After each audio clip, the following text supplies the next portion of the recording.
कुल के हो और क्षत्रियों का काम है शक्ति अर्जित करना, बल प्राप्त करना और देश की और धर्म की रक्षा करना। तो उन्होंने बोला कि कहाँ मिलेंगे, तो बाबा ने, भगवान कृष्ण ने बताया कि महिसागर संगम एक तीर्थ है इस धरती पर, वहीं पर इस लोक की समस्त देवियां रहती हैं, वहां जाओ।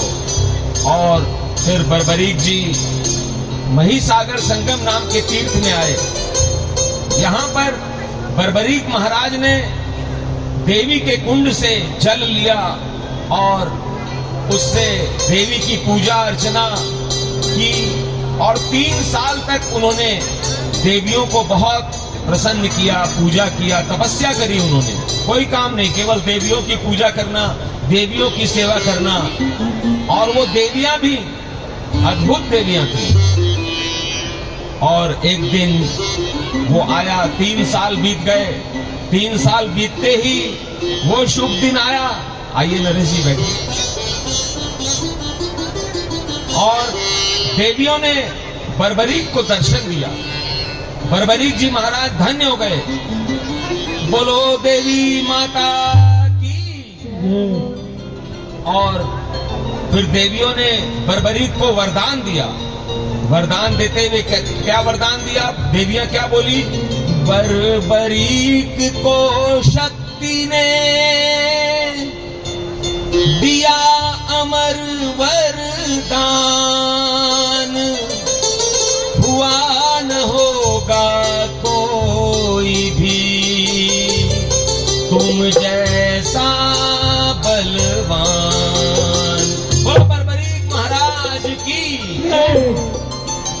देवियों ने कहा कि बर्बरीक, तुम्हारे जैसा बलवान, तुम्हारे जैसा शक्तिशाली इस धरती पर आज तक न कोई हुआ है और न भविष्य में कोई होगा। बताइए, इतना बड़ा वरदान दे दिया।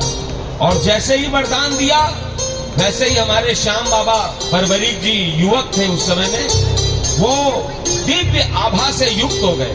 उनके चारों ओर एक आभा सी फैल गई।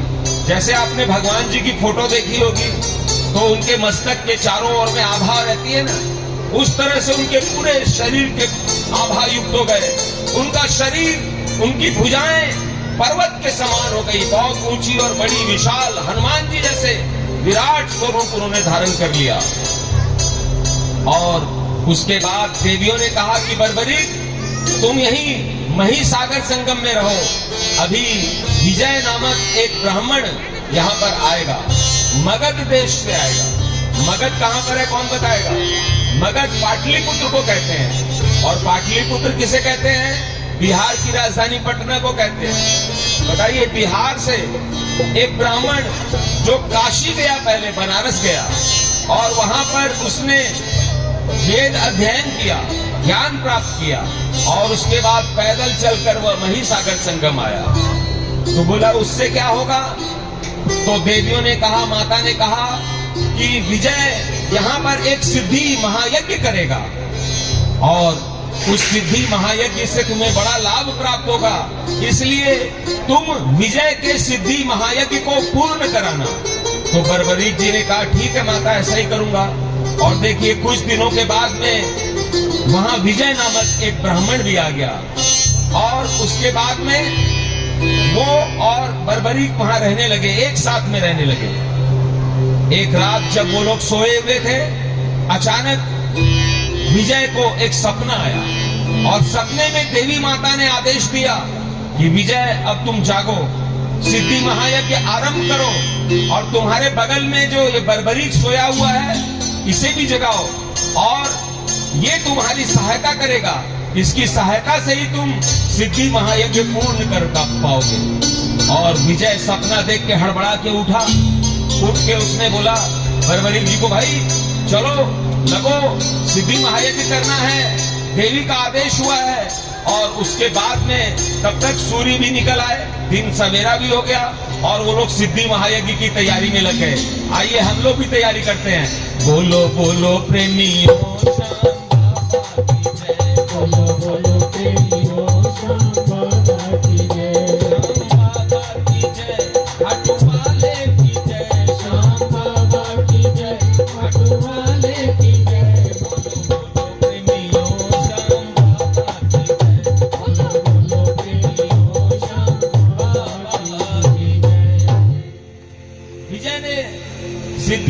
महायज्ञ के लिए बहुत बड़ा हवन कुंड बनाया, वैदिक रीति से हवन कुंड बनाया, और उसके पहले उन्होंने अनेक विधि विधान से पूजा अर्चना और जो मंत्र जाप वगैरह होता है वो सब कुछ किया। उन्होंने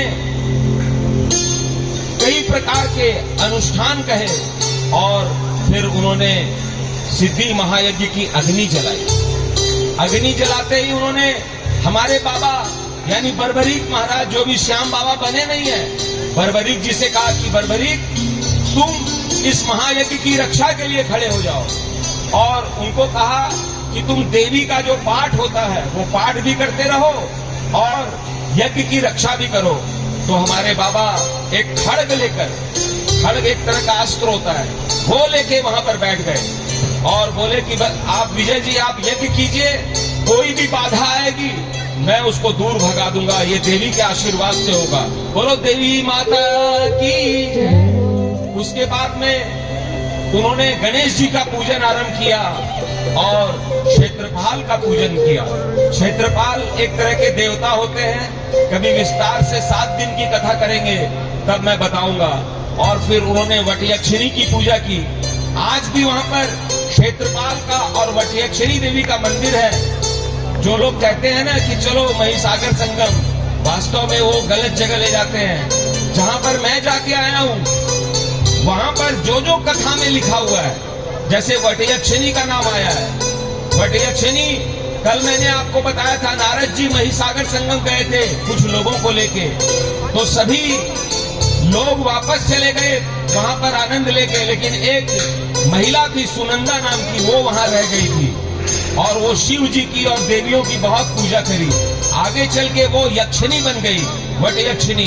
तो जो भी महिसागर संगम जाता है और वटयक्षिणी देवी के दर्शन नहीं करता है तो उसकी यात्रा असफल मानी जाती है। ये सब हम लोगों ने सीखा है पढ़ पढ़ के। तो कभी हम लोग चलेंगे महिसागर संगम, और आप सब जो श्याम बाबा के भक्त प्रेमी हैं, जब तक आप महिसागर में हमारे बाबा ने कहाँ पे तपस्या करी, वो जो दिव्य लाल भभूति थी कहाँ प्राप्त करी, वो सब नहीं देखेंगे तो क्या भक्ति करेंगे आप लोग। इसलिए वो भी देखना चाहिए। आप लोग हरिद्वार जाते हैं, आप लोग प्रयागराज में कुंभ में नहा के आए, रामेश्वरम जाते हैं, अब आप लोग बद्री केदारनाथ और अमरनाथ भी जाएंगे। अरे ठीक है जाइए, मैं मना कर थोड़ी कर रहा हूँ, लेकिन यदि आप खाटू श्याम जी के भक्त हैं तो बाबा ने जहाँ पे तपस्या करी वो भी तो देखना चाहिए। बोलो महिसागर संगम तीर्थ की। और बता देता हूँ आपको, ये जो प्रयाग तीर्थ है, ये प्रयाग तीर्थ जो है ये तीर्थों का राजा है। जैसे हमारे देश के प्रधानमंत्री नरेंद्र मोदी जी हैं, वैसे तीर्थों में भी प्रधान होता है। और कल मैंने कथा बताई थी संक्षेप में कि तीर्थों का जो प्रधान है वो कौन है, हमारे श्याम बाबा से संबंधित जो तीर्थ है महिसागर संगम तीर्थ है। बोलो महिसागर संगम की। तो पीएम का जो पोस्ट है, प्रधान तीर्थ का जो पोस्ट है, वो तो हमारे खाटू वाले श्याम हम लोग के पास में है। तो मेन तो हम ही लोग हो गए। प्रधान का जब भी नाम आएगा तीर्थों का तो हम लोग तुरंत श्याम बाबा वाले तीर्थ को आगे कर देंगे। भाई यार यही प्रधान है, एक बार जोरदार तालियां बजा दीजिए। और उसके बाद में यज्ञ के लिए उन्होंने अग्नि को मंत्र से जलाया। ऐसा मंत्र पढ़ा विजय नामक ब्राह्मण ने कि यज्ञ की अग्नि, आज भी ऐसे कई विद्वान लोग हैं जो मंत्र से अग्नि जला देते हैं, और वो माचिस से नहीं जलाते, वो पता नहीं क्या करते हैं, वो ऐसा मंत्र पढ़ते हैं कि अग्नि जलने लगती है। ऐसा ही वहां पर हुआ। और फिर वैदिक मंत्र पढ़ के उन्होंने, विजय नामक ब्राह्मण ने यज्ञ का आरंभ किया।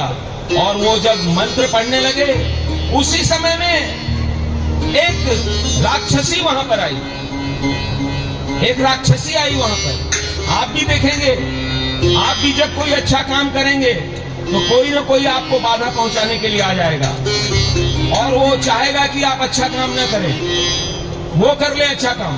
पहले तो कुछ करेगा नहीं, लेकिन जब आप करेंगे ना तो बीच में घुस के बोलेगा नहीं मैं करूंगा। ऐसे ऐसे लोग, बाधक लोग आ जाते हैं। तब जो है सो जब वो एक राक्षसी आई तो उसका नाम था महजिह्वा, यानी उसकी जीभ बहुत बड़ी थी। और वो आके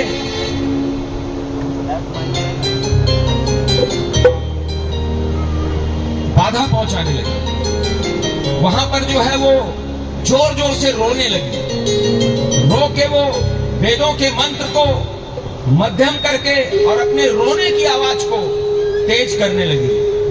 और तभी हमारे श्याम बाबा जो कि देवी का पाठ कर रहे थे खड़ग धारण करके, उन्होंने देखा कि ये कौन महिला है भाई, इसकी जीभ भी लपलपा रही है और ये चिल्ला रही है, रो रही है यहाँ पर। तो हमारे बाबा भी कम नाटकबाज नहीं है। हमारे बाबा समझ गए कि ये कोई राक्षसी है।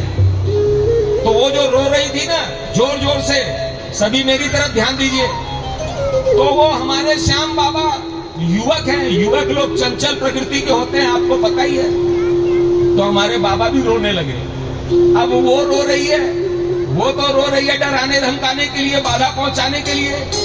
और हमारे श्याम बाबा बर्बरीक जी जब रोने लगे तो वो ऐसे करके देखती है कि मैं तो यहाँ बाधा पहुंचाने के लिए आई हूँ, ये क्यों रो रहा है। तो उसने देखा कि ये रो रहा है, तो उसने जो है हमारे बाबा पे आक्रमण किया। तो हमारे बाबा और जोर जोर से रोने लगे और फिर उस राक्षसी को ऐसे कस के पकड़ लिया और कस के पकड़ के हमारे बाबा ने दबा दिया। ऐसे दबाया उसको तो वो रोना धोना छोड़ के अब चिल्लाने लगी कि छोड़ो छोड़ो छोड़ो, मुझे छोड़ो, मेरे प्राण बख्श दो, मेरे को क्षमा करो, अब मैं दोबारा कभी इधर नहीं आऊंगी, बल्कि मैं तो अब ये राक्षसी बना ही छोड़ दूंगी। मैं अब राक्षसी नहीं रहूंगी, मैं मानवी बन जाऊंगी, मैं स्त्री बन जाऊंगी, अब मैं कान पकड़ती हूँ, मुझे माफ कर दो। तो जब वो रोने लगी तो हमारे बाबा पहले तो बहुत क्रोधित थे उसके ऊपर में कि वो बाधा पहुंचाने आई थी, लेकिन जब रोने लगी तो हमारे बाबा को तुरंत दया आ गई। हमारे बाबा देखिए तुरंत दया कर दिया, बोला कि अब दोबारा इधर कभी मत आना। बोला ना रे बाप, अब दोबारा इधर कभी नहीं आऊंगी, वरना तुम यदि ऐसे दबा दोगे और तुम जो रोते भी हो ना तो ऐसा रोते हो कि मेरा तो कान का पर्दा भी फटने लगा। मैं बोला ना भाई, हमें कान भी बचाना और प्राण भी बचाना, अब दोबारा इधर नहीं आऊंगी। वो चली गई, उसको प्राण दान दे दिया हमारे बाबा ने। तो देखिए हमारे बाबा ऐसे हैं कि कोई इनसे क्षमा मांगता है, कोई बोलता है कि अब दोबारा भूल नहीं करूंगा, नहीं करूंगी, तो हमारे बाबा उसको क्षमा भी कर देते हैं, चाहे वो राक्षसी क्यों ना। हम लोगों से भी कोई भूल हो जाए और आप भूल का पता चल जाए तो आप श्याम बाबा से माफी मांग लीजिए और बोलिए कि बाबा अब दोबारा हम भूल नहीं करेंगे। कौन कौन माफी मांगना चाहेगा? कभी यदि किसी की भूल हो गई हो तो अभी मांग लो भाई, अभी वातावरण बड़ा अच्छा चल रहा माफी वाला। दोनों हाथ ऊपर उठा के बोलेंगे, बोलो सबकी भूल क्षमा करने वाले श्याम बाबा की। और उसके बाद में वो राक्षसी तो चली गई तीर्थ यात्रा करने, बोली कि अब भाई अब दोबारा राक्षस का काम नहीं करेंगे। अब ये लोग विजय तो अपना यज्ञ कर ही रहे हैं। हमारे श्याम बाबा भी मंत्र का जाप करने लगे, देवी का पाठ। उसी समय में एक राक्षस उधर में आया। मैंने पहले कहा था कि जैसे ही कोई आदमी, कोई व्यक्ति, कोई देवी देवता धर्म का काम करेगा, दान का, पुण्य का, यज्ञ हवन का काम करेगा, कोई न कोई टांग अड़ाने के लिए आ जाएगा। तो मैंने एक भजन बनाया था ऐसे टंगड़ी खींचने वालों के लिए। वो भजन की 4 लाइन में गाना चाहता हूं, कौन कौन सुनना चाहेगा जरा ताली बजा के बताइए।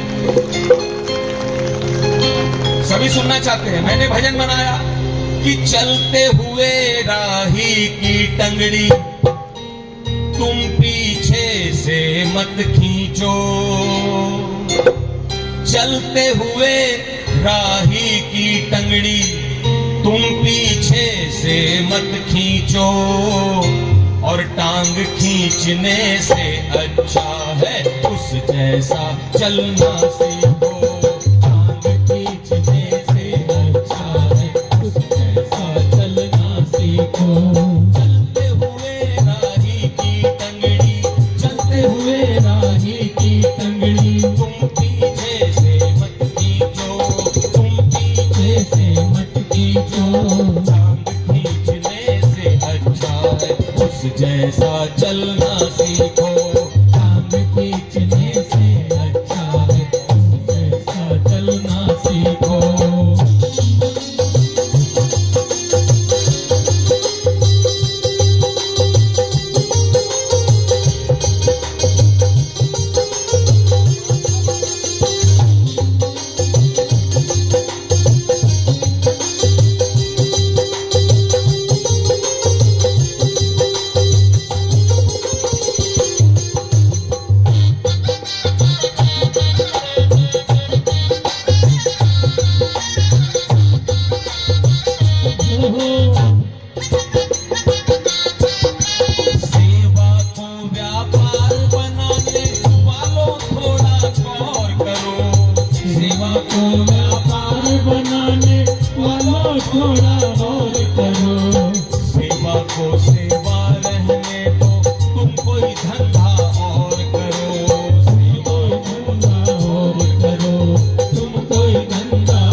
को व्यापार बनाने वालों थोड़ा गौर करो, और सेवा को सेवा रहने दो, तुम कोई धंधा और करो, और परहित के काम करो।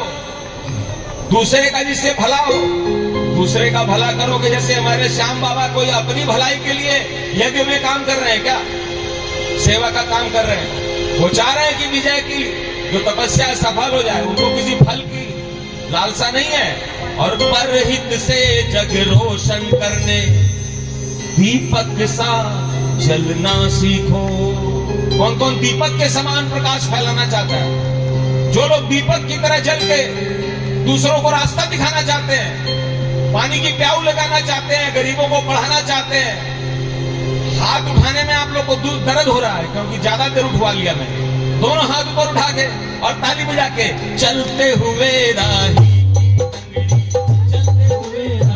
की कंगड़ी, तुम पीछे से मत खींचो, तुम पीछे से मत खींचो।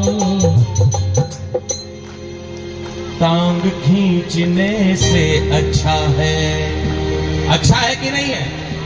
टांग खींचने से अच्छा है उस जैसा चलना सीख। कौन कौन चलना सीखेगा? टंगड़ी हम आज से किसी की नहीं खींचेंगे। कोई अच्छा काम कर रहा है उसको बढ़ावा देंगे और ताली बजा के बोलेंगे जय श्री श्याम, जय जय श्री श्याम, जय श्री श्याम, जय जय श्री श्याम, जय श्री श्याम, जय जय श्री श्याम, जय श्री श्याम, जय जय श्री श्याम, जय श्री श्याम, जय जय श्री श्याम, जय श्री श्याम, जय जय श्री श्याम। बोलो खाटू नरेश की जय। दूसरा राक्षस जो टांग खींचने के लिए आ गया, वो इतना बड़ा था कि वो पहाड़ के समान था, और वो पहाड़ इतना विशाल था कि उसमें 100 शिखर थी, चोटियां 100 चोटी थी। और वो पत्थर बरसाता हुआ आया, पत्थर बरसा रहा था। यज्ञ जहां पे हो रहा था वहां पर हमारे बाबा को आया गुस्सा। उन्होंने, और उसका नाम क्या था पता है? उसका नाम था रेपलेंद्र। ऐसा स्कंद पुराण में लिखा है। हमारे श्याम बाबा बर्बरीक के रूप में पहरेदारी कर रहे हैं, और रेपलेंद्र की इतनी शक्ति बढ़ गई, इतनी हिम्मत हो गई कि वो वहां बाधा पहुंचा दे। हमारे बाबा को आया गुस्सा और उन्होंने जाके उस पहाड़ से भी बड़ा पर्वत रूप अपना बना लिया। बोलो श्याम प्यारे की और उससे भी बड़ा रूप बना के उस 100 शिखर वाले पहाड़ को ऐसे पकड़ के निचोड़ दिया। तो उससे ना एक राक्षस निकला, रेपलेंद्र। अब वो रेपलेंद्र नाम का राक्षस हमारे बाबा से लड़ाई करने लगा। घूसन घुसाई हो गई। हमारे बाबा ने ऐसा घूसा मारा कि उसके सारे दांत टूट गए, और फिर उठा के उसको ऐसे वो तो मर गया। तो वहां शांति हो गई, साफ सफाई हो गई। फिर से हमारे बाबा, देखिए हमारे बाबा, कितना भी बड़ा राक्षस आपके जीवन में बाधा पहुंचाने आएगा, यदि आप बाबा के सच्चे भगत हैं तो बाबा उस राक्षस से बड़ा रूप धारण कर लेंगे, लेकिन अपने भक्त के ऊपर में आंच नहीं आने देंगे। बोलो श्याम प्यारे की। ऐसे ही आप लोगों ने श्याम बाबा को नहीं अपनाया। जितने कदम कदम पर आपके जीवन में बाधा आती है और आप श्याम बाबा को पुकारते हैं, तो श्याम बाबा उन बाधाओं को दूर कर देते हैं। अब फिर से बाबा मंत्र जाप करने लगे। उधर विजय तपस्या कर रहे हैं। तभी वहां पे खट खट खट खट खट खट, जैसे मॉडल कैटवॉक नहीं करती है वैसे चलती हुई खट खट खट खट खट खट कैटवॉक करती हुई एक राक्षसी आई। वो खच्चरी थी, खच्चरी। बताइए, खच्चरी होके 4 टांग वाली, और वो कैटवॉक करती करती आई। तो हमारे बाबा ने देखा, अच्छा मॉडल बनने का प्रयास कर रही है, अभी तुम्हें इसको बताते हैं। और ये सब कथाएं देखिए कितनी मुस्कुराहट आप लोग के आ रही है चेहरे के ऊपर में, कितना आनंद आ रहा है। अरे भाई क्यों नहीं आएगा आनंद? इतनी रोचक, इतनी मनोरंजक हमारे श्याम बाबा की जो कथा है, एक बार जोरदार तालियां बजाइए कथा के लिए। कितनी बढ़िया कथा है। और आपको पता चल रहा है कि हमारे जीवन में जो राक्षस आते हैं बाधा बन के हम लोगों के जीवन में, आपको पता भी नहीं चलता श्याम बाबा ऐसे ऐसे बाधाओं को दूर करते हैं। वो कैट वॉक करती भी आई, बड़ी शक्तिशालिनी थी वो। और हमारे बाबा ने बोला, अभी तेरे को बताता हूं। तुमको पता नहीं है कि मुझे महिसागर संगम की देवियों ने संसार में दुर्लभ अति बल प्रदान किया है। और बाबा में और उस खच्चरी में फिर फाइटिंग हो गई वहां पर। अब ऐसी फाइटिंग हुई कि वो खच्चरी इतनी शक्तिशाली भी थी कि वो हारे ही नहीं। बताइए, बाबा इतने शक्तिशाली कि पूरे ब्रह्मांड को फुटबॉल की गेंद की तरह उठा लें, उससे वो नहीं हार रही थी। फिर बाबा ने एक्स्ट्रा एनर्जी का प्रयोग किया, कुछ बढ़िया बढ़िया मिसाइल निकाले और फिर उसके साथ जब फाइटिंग हुई और उस राक्षसी को भी हमारे बाबा ने मार दिया। बोलो श्याम प्यारे की। और फिर से रात्रि के तीसरे प्रहर में खच्चरी आई। रात का जब चौथा प्रहर आया तो राजेश जी एक राक्षस आया, पंडित जी बन के आया। उसका सिर मुंडा हुआ था, जैसे कई बार पंडित जी लोग सिर मुंडा लेते हैं ना और एक चोटी रखते हैं, वैसे वो सोचा कि ठगने के लिए उसने बहरूपिया का रूप बना लिया और वो पंडित जी बन के वहां पर आया यज्ञ स्थल के पास में। वहां पे नरेश जी यज्ञ की अग्नि जल रही थी और उसको देख के वो बोलता है, पंडिताई झाड़ने लगा वहां पर, यहाँ पे किसने जंगल में आग जलाई है? बुलाओ उसको, बंद करो, बंद करो, आग को बंद करो। तुम लोग को पता नहीं है, आए हो यहाँ पर, आज आए हो जंगल में और आग जला के बैठ गए हो, क्या कर रहे हो यहाँ पर? बंद करो इसको। यज्ञ में ये तुम लोग क्या कर रहे हो? यज्ञ कर रहे हो, क्या कर रहे हो? आग लगा रहे हो। पता नहीं कितने पशु पक्षी कीट पतंगे आग में जल के मर जाते हैं, झुलस जाते हैं, तुम लोग आग जला दी हो, जंगल में आग लग जाएगी, बंद करो। यानी कि आप तो कर रहे हैं यज्ञ हवन पूजन, और उस राक्षस को क्या लगेगा, नौटंकीबाज को, कि ये कोई जंगल में आग लगाने के लिए आ गया। अरे आप तो तुम लोग लगाते हो, बीड़ी सिगरेट पीते हो, फेंक देते हो जंगल में राक्षसों की तरह, जंगल में आग लग जाती है, तुम लोग को समझ में नहीं आता है। लेकिन कोई यज्ञ करेगा, हवन करेगा, भजन कीर्तन करेगा तो बाधा पहुंचाने के लिए आ जाएंगे। हमारे बाबा को समझ में आ गया, बोला ज्यादा पंडिताई तुम झाड़ रहे हो। हमारे बाबा ने बोला, हमारे बाबा को गुस्सा भी बहुत आता है, ज्यादा पंडिताई तुम झाड़ रहे हो, तुमको पता नहीं है कि यज्ञ अग्नि का जो मुख होता है वो देवताओं का मुख होता है, उससे देवता जो है भोजन ग्रहण करते हैं, हम लोग आहुति देते हैं, भोजन है। बोला ये सब हमको नहीं पता है, यज्ञ बंद करो। तब हमारे बाबा को फिर एक्स्ट्रा गुस्सा जब आ गया, बीपी हाई हो गया बाबा का, बोला ठहर तेरे को बताता हूं। और फिर बाबा ने क्या किया कि उसको मारा तो वो गिर गया, फिर दोबारा उठ के खड़ा होकर बाबा से लड़ने लगा। बाबा ने फिर उसको मारा, एक मुक्का, उसके सारे दांत टूट गए। फिर वो दांत को संभालता हुआ उठा, वो बोला, राक्षस बोला कि बाप रे बाप, ऐसा मुक्का तो मैंने आज तक कभी नहीं खाया था, अब इससे लड़ना मुश्किल है। बोला भागो, और वो राक्षस अब भागा। अब वो भाग रहा है, पीछे पीछे बाबा भाग रहे हैं, पीछे पीछे बाबा उसको पकड़ रहे हैं, जैसे चोर के पीछे पुलिस दौड़ती है। वो भागते भागते भागते भागते एक गुफा थी, वो गुफा भी मैं देख के आया हूँ। वो गुफा भी आज भी है, वो गुफा जिसमें वो राक्षस घुसा था, वो राक्षस घुस गया उस गुफा में। उस गुफा में हमारे बाबा भी घुस गए। बोलो श्याम प्यारे की। अब बाबा जब वहां पर बर्बरीक महाराज जब घुसे उस गुफा में तो देखते, अरे बाप रे बाप, ये तो पलाशी दैत्य जैसे यहाँ पर 9 करोड़, जैसे कि किसी ने, जैसे आप लोग फोटोकॉपी कराने जाते हैं ना, फोटो स्टेट, तो एक प्रिंट का कितना लाखों करोड़ों प्रिंट निकाल लीजिए, वैसे उस राक्षस की तरह 9 करोड़ दैत्य उस गुफा में थे। बताइए, इतनी बड़ी गुफा थी, 9 करोड़ दैत्य। आज तक किसी ने आपको श्याम बाबा की ऐसी कथा सुनाई? किसी ने सुनी है? लेकिन ये श्याम बाबा की सच्ची कथा है। जो इस कथा को सुनता है उसको एक्स्ट्रा फल मिलता है। अभी तक जो मिल रहा था उसमें आप लोग बोल रहे थे कि हारे का सहारा हमारा काम बन गया। अब इस कथा को सुनने के बाद में आपको जो फल मिलने वाला है उसको देख के आप लोग चौकन्ने हो जाएंगे कि अरे बाप रे बाप, हम लोग तो ये सोचे भी नहीं थे, वो और हम लोग को मिलने लगा। बोलो खाटू नरेश की, सत्य के सहारे की, धर्म के सहारे की, न्याय के सहारे की। अरे हारा हुआ तो चोर, डाकू, उचक्का भी, हत्यारा भी होता है, तो क्या आतंकवादी की सहायता करेंगे क्या? यदि कोई आतंकवादी जो कश्मीर में कल बम फोड़ के गया है, वो यदि श्याम बाबा के पास जाके बोले भाई हमको तो कोई नहीं बचा रहा, बचा, तो बाबा उसको बचाएंगे या आप लोग को, हम लोग को बचाएंगे?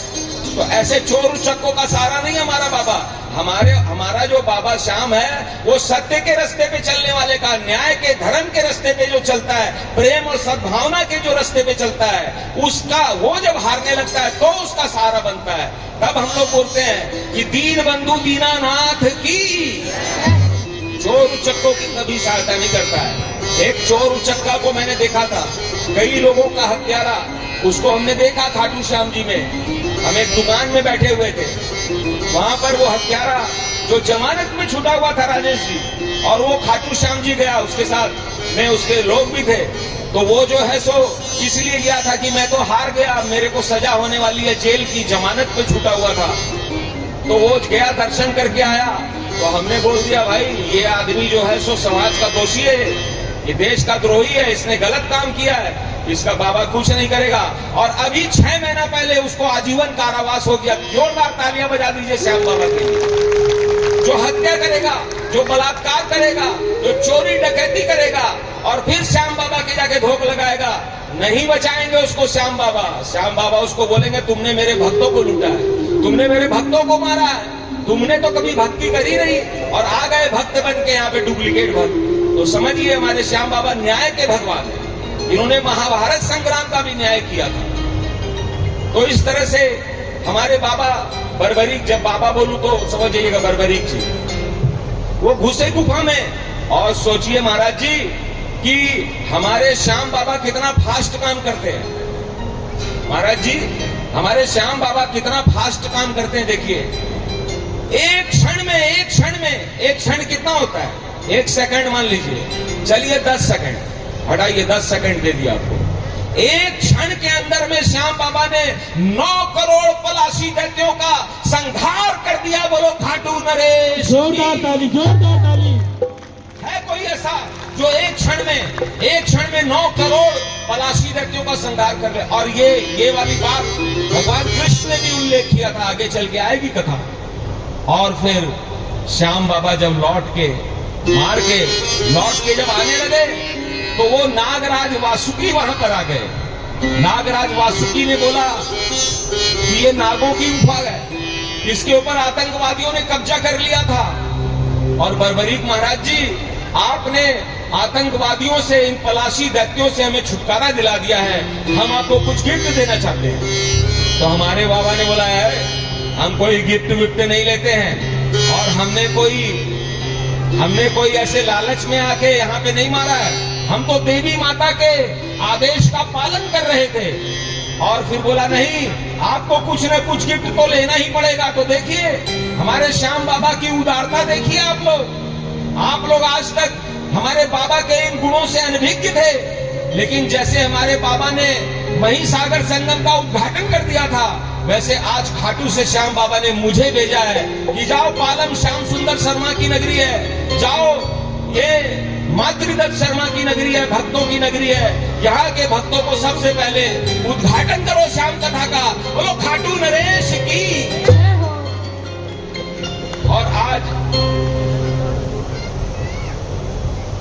और ये दादा देव की भी नगरी है, तो यहाँ पर आज श्याम बाबा की कथा का उद्घाटन हो रहा है, जो अब तक छुपी हुई थी इस ग्रंथ के अंदर में, अब उसका उद्घाटन हो रहा है। किसको किसको ये उद्घाटन अच्छा लग रहा है, एक बार तालियां बजा के बताइए। बोल खाटू नरेश की। अरे यदि आप श्याम बाबा के भगत हैं तो आपको श्याम बाबा की कथा जाननी चाहिए। और उसके बाद में हमारे बाबा की उदारता देखिए, वो बोले आपको कोई उपहार देना पड़ेगा, सोना चांदी हीरा जवाहरात, आपको जो चाहिए बोलिए। हमारे बाबा बोले हमारे पास एक तो टाइम नहीं है, और यदि आप कुछ देना भी चाहते हैं, यदि वो मेरे पिंड छुड़ाने के लिए जल्दी से छोड़े, मेरे को लौट के जाना है। तो हमारे बाबा ने बोला कि चलो आप देना ही चाहते हो तो ये वरदान दे दो कि विजय नामक ब्राह्मण जो सिद्धि महायज्ञ कर रहा है, मैं तो यहाँ पर हूँ, उसका सिद्धि महायज्ञ निर्विघ्न संपन्न हो जाए। बोलो खाटू नरेश की। बोलो हारे के सहारे की। यदि श्याम बाबा किसी से गिफ्ट भी लेते हैं तो ऐसा गिफ्ट लेते हैं जिससे संसार का, दूसरे का भला हो। अब एक चक्कर और पड़ने वाला है मेरे बाबा को, सभी कोई ध्यान दीजिए। अभी जब बाबा वहां से निकल के पिंड छुड़ा के निकले गिफ्ट लेके, तो वहां पे एक चौरस्ता आ गया। चौरस्ता ऐसा आया कि वहां पर उस चौरस्ते पर श्याम बाबा कंफ्यूज हो गए, किधर जाऊं, महिसागर संगम कौन सा रास्ता जाएगा, क्योंकि वो जब आए थे भागते भागते तो चौरस्ता थोड़ी देखा था उन्होंने, कोई लोकेशन थोड़ी देखा था कि यहीं से वापस जाना है, वो तो घुस गए सरपट। और जाने लगे तो चौरस्ते पे वो देखते हैं कि एक वहां पर शिवलिंग है। एक रास्ते के कोने पर एक मंदिर बना हुआ है, सोने का शिवलिंग बना हुआ है। और तो और महाराज जी, उस सोने के शिवलिंग पर नाग कन्याएं जल अर्पित कर रही हैं। सुंदर सुंदर नाग कन्याएं सभी मेरी तरफ देखेंगे तो ही आनंद आएगा, क्योंकि मैं एक्टिंग करके बताने वाला हूं। अभी मैं एक्टिंग करूंगा और बताऊंगा, उन नाग कन्याओं की एक्टिंग करने वाला हूं। सभी मेरी तरफ देखे। अब वहां पे वो नाग कन्याएं शिवलिंग के ऊपर में, ये शिवलिंग है डमरू शिव जी का, इस पे जल चढ़ा रही है, ऐसे चढ़ा रही है। और उधर से बर्बरीक जी चौक के ऊपर में रास्ता देख रहे हैं। तो एक नाग कन्या जल चढ़ाते चढ़ाते ऐसे देख लिया, ऐसे शिव जी को देख लिया। एक्टिंग पे ताली बजाइए जरा। वो नाग कन्या ऐसे देख ली, अब उसका लोटा छूट गया, शिव जी पे लोटा गिर गया। शिव जी ने बोला, मेरा सिर फोड़ेगी क्या तू? मेरा सिर फोड़ेगी? तू बर्बरीक को देखने के चक्कर में लोटा जल समेत मेरे ऊपर गिरा दी। अब शिव जी सहला रही है, तो थोड़ा सा मैं हाथ से विनोद पैदा करने के लिए बोल रहा हूं। अब वो देखी नाग कन्या तो सभी को बोली, अरे देख देख देख देखो युवक, देख कितना सुंदर युवक है, कितना सुंदर युवक है। तो एक बोलती है, चलो चलो इससे विवाह करेंगे। अब वो 4-5 जो भी वो नाग कन्याएं थी, वो बर्बरीक जी के पास गई और बोलती है, आप यहाँ क्या कर रहे हैं? बोले, अरे मैं रास्ता देख रहा हूँ। क्या कर रहा हूँ? मैं रास्ता देख रहा हूँ कि महिसागर कौन सा जाएगा। बोला, नहीं महिसागर अब जाके क्या करेंगे, अब आप यहीं रहिए। बोला, मैं यहाँ रह के क्या करूंगा? बोलता, हम लोग से विवाह कर लीजिए। वो लड़कियां नाग कन्याएं बोलती है, बट विवाह कर ले, मैंने क्या मतलब है? हम यहाँ विवाह करने के लिए आए हैं क्या? बोला, नहीं करने आए थे तो आप कर लीजिए। तो अब वहां पे बर्बरीक जी जो है फंस गए। बोला, मैं तो यहाँ पे तुम लोग नागलोक में सहायता करने आया था, माने कि राक्षस को मारने आया था, और तुम लोग बोल रही है कि विवाह कर लो। ऐसा लिखा हुआ है वहां पर, इसमें लिखा हुआ है। बोलती, नहीं नहीं हम लोग विवाह करेंगे आपसे। अब किसी नए युवक को कोई प्रपोज करे तो वो शर्मीला होता है। वो बोला, नहीं नहीं हम ये सब नहीं करेंगे, ये सब करने के लिए हम यहाँ नहीं आए थे। बोला, क्या करने आए थे? बोला, हम राक्षस को मारने आए थे, अब जा रहे हैं। तुम लोग को यदि सहायता करनी है तो बताओ कौन सा रास्ता महिसागर जाता है। तो बस नहीं बोला, आप हमसे विवाह कर लीजिए। वो नाग कन्याएं बोलती, बड़ी खूबसूरत नाग कन्याएं। तो हमारे बर्बरीक जी कम सुंदर थोड़ी है। एक बार हमारे बर्बरीक जी महाराज की सुंदरता के लिए जोरदार तालियां बजाए। बोलो खाटू नरेश की। हमारे बाबा बहुत सुंदर है महाराज। और उनको नाग कन्याएं बोल रही है कि हम आपसे विवाह करना चाहते हैं। तो नहीं तो हमारे बाबा बोलते हैं कि देखिए, हम कोई विवाह हुआ नहीं करेंगे, क्योंकि हम आजीवन ब्रह्मचर्य व्रत धारी वाले। ये सुनते ही सबका मूड खराब हो गया। बोला, ये तो ब्रह्मचारी है, ये तो विवाह तो करेगा नहीं। अब सब नाग कन्याओं का मूड इतना खराब हो गया, तो बर्बरीक जी ने बोला, हमारे पास टाइम नहीं है, जल्दी बताओ कौन सा रास्ता महिसागर जाता है। तो एक नाग कन्या बड़े बेमन से बोलती है ऐसे करके, जाइए इधर से चले जाइए। जैसे कोई मूड ऑफ हुआ आदमी नहीं बोलता है, जाइए ये रास्ता जाएगा, चले जाइए, विवाह तो करेंगे नहीं आप। जाइए चले जाइए। चलिए, किसको किसको मेरी एक्टिंग अच्छी लगी? देखिए, एक माता जी चले आ रही है। बोल खाटू नरेश की 2 मिनट का विराम। जिसको अच्छी लग रही है कथा, 2 मिनट के बाद मिलते हैं एक ब्रेक के बाद। बोलो बोलो प्रेमियों, श्याम बाबा की जय।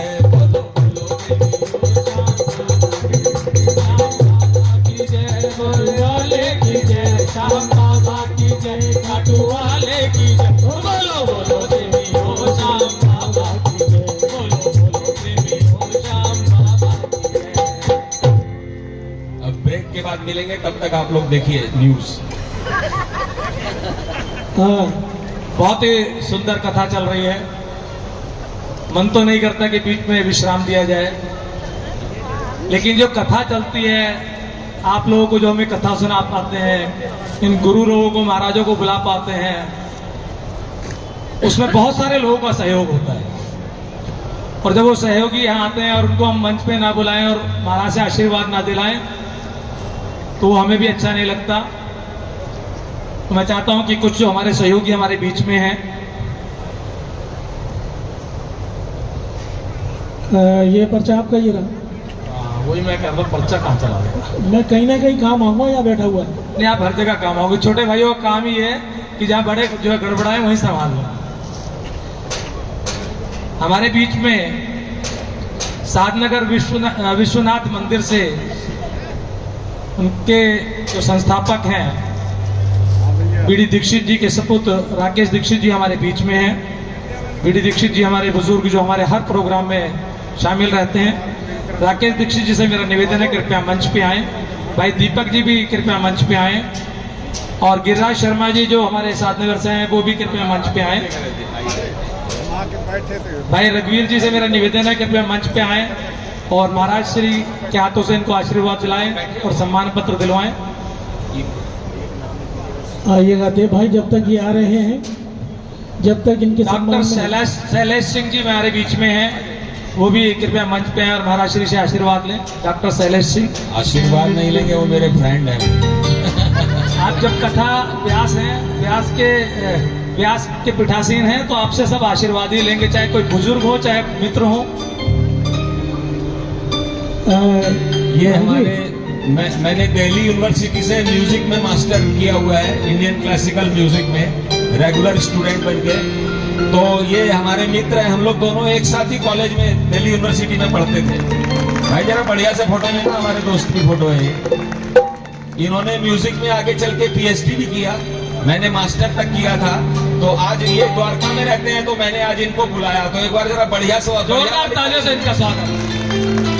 तो म्यूजिक में पीएचडी किया और म्यूजिक की वजह से तो आप लोग बैठे हैं। और जब इन्होंने पीएचडी किया था, इनके लिए 2 पंक्ति कहना तो मेरा फर्ज है। बहुत बढ़िया। बन के सुदामा जो जीते हैं, कृष्ण को वो ही पाते हैं। बन के सुदामा जो जीते हैं, कृष्ण को वो ही पाते हैं। झूठा ढोंग रचाने वाले दर दर ठोकर खाते हैं। झूठा ढोंग रचाने वाले दर दर ठोकर खाते हैं। बन के सुदामा जो जीते हैं, बन के सुदामा जो जीते हैं, कृष्ण को वो ही पाते हैं। झूठा ढोंग रचाने वाले दर दर ठोकर खाते हैं। झूठा ढोंग रचाने वाले दर दर ठोकर खाते हैं। बहुत बहुत। अब मैं निवेदन करूंगा भाई राकेश दीक्षित जी आए और महाराज श्री से आशीर्वाद लें। भाई राकेश दीक्षित जी विश्वनाथ मंदिर साधनगर से। हमारे बड़े भाई गिरिराज शर्मा जी साधनगर से।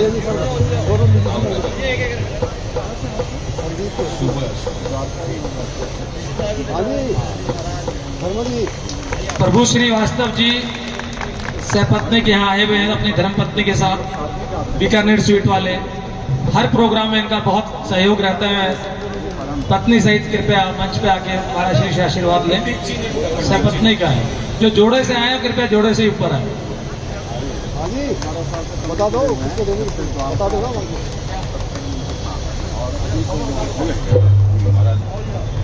हाँ जी, सुधीर कुमार जी LIC वाले और आकाश जी LIC वाले, दोनों से मेरा निवेदन है। ये आप देख रहे हैं साइडों में जो आप ऐड देख रहे हैं, ये इन्हीं लोगों की है। इनका हरदम सहयोग रहता है।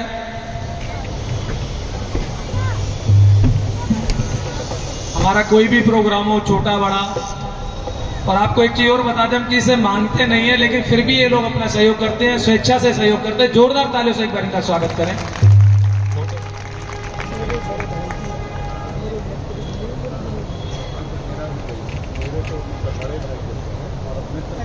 हरिओम शर्मा जी होम ऑप्टिकल वाले कृपया मंच पे आए। हरिओम शर्मा जी होम ऑप्टिकल वाले।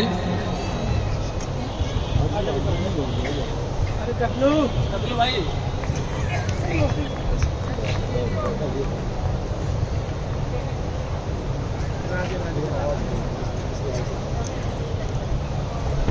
सुधीर जी और आकाश जी।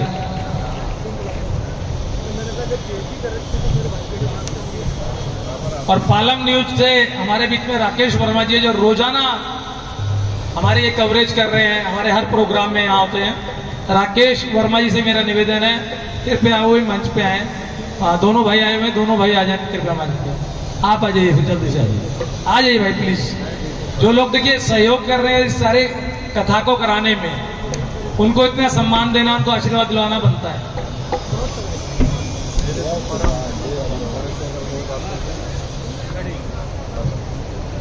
और हमारे बीच में हमारी पूर्व निगम प्रत्याशी संध्या गौड़ जी हैं, उनसे ही मेरा निवेदन है कृपया मंच पे आए। ये हमारे हरिओम भाई हैं ऑप्टिकल वाले, इनका पूरा सहयोग हमें हर प्रोग्राम में मिलता है। और ये पालम न्यूज वाले, जोरदार तालियों से एक बार इनका स्वागत। हमारे हर प्रोग्राम को आप तक यही पहुंचाते हैं।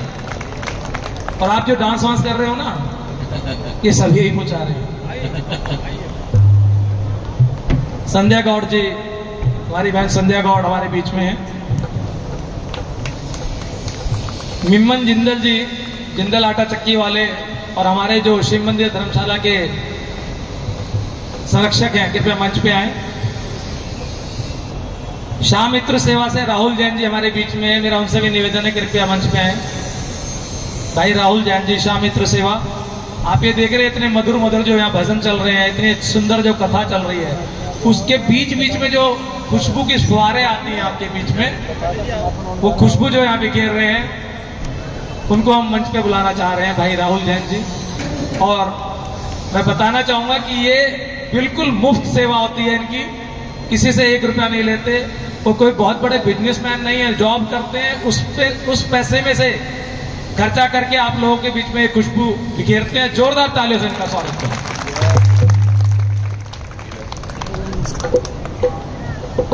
ब्रजमोहन सेमवाल जी हमारे बीच में है, ब्रजमोहन सेमवाल जी से मेरा निवेदन है आए, समाज सेवी हैं।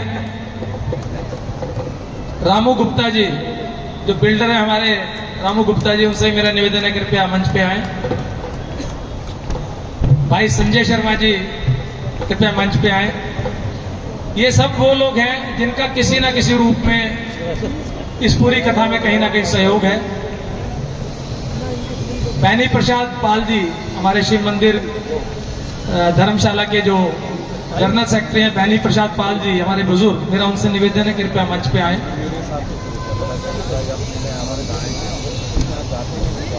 और हमारे बीच में हमारे भाई राजेश लोहिया जी बैठे हैं, और हमारी भाभी श्री बहू भी हमारे बीच में है, उनकी धर्मपत्नी। मेरा उनसे निवेदन है कृपया वो मंच पे आए।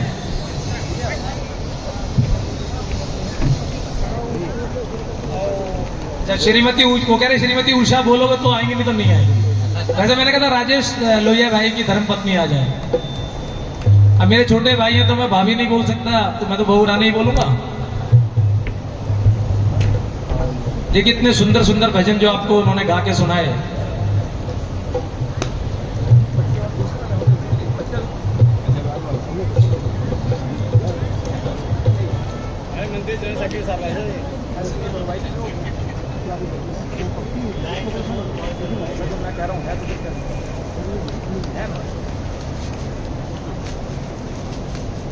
आपको दिक्कत है, मुझे दिक्कत होगी। एक बार जोरदार तालियां बजाओ। सब मंदिर के अंदर इतने जो प्रोग्राम होते हैं, उन्हें इनकी बहुत मेहनत होती है। राजेश भाई अपनी धर्मपत्नी के सहित आशीर्वाद लेंगे, जोरदार तालियों से उनका स्वागत करें। और देखो तालियां जोर से बजाओ, 7 बजे के बाद फिर इनको सुनना है आपने। देखो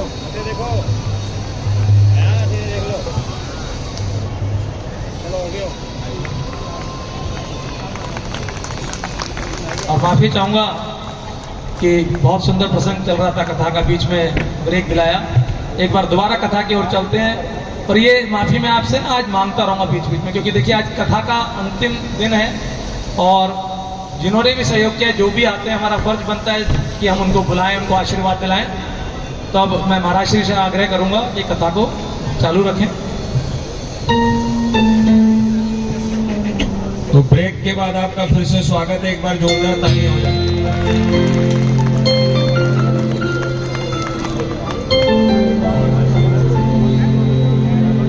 बोलो बोलो प्रेमियों, श्याम बाबा की जय। बोलो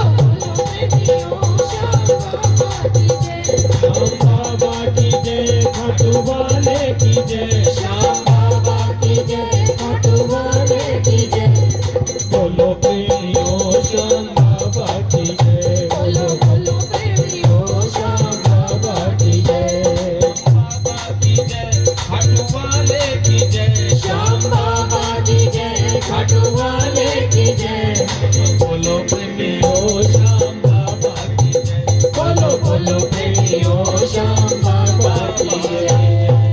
बोलो खाटू नरेश की। अब हम लोग श्याम चालीसा गाएंगे, तो इसलिए जितने भी भक्त लोग बैठे हुए हैं उनके पास में श्याम चालीसा पहुंचाई जाए।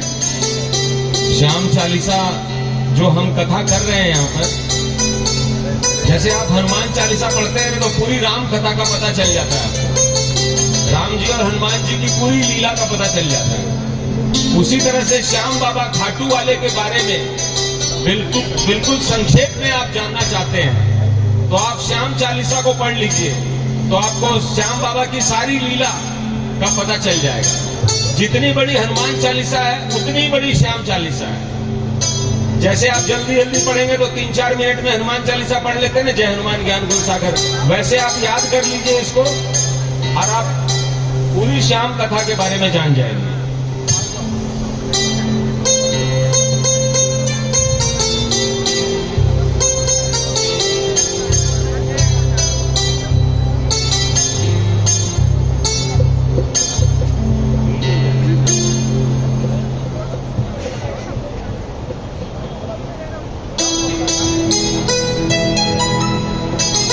सभी को दे दिया जाए और श्याम चालीसा को गाने के बाद में हम लोग बाबा की जो आगे की कथा है उसका पाठ करेंगे, गान उसको बाँच के मैं सुनाऊंगा आप लोगों को।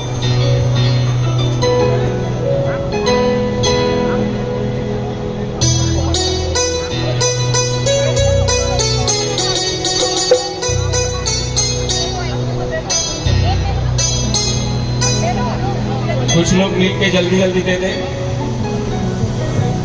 बोलो खाटू नरेश की जय। लाल अक्षरों से पहला वाला पेज है वो निकाल लीजिए।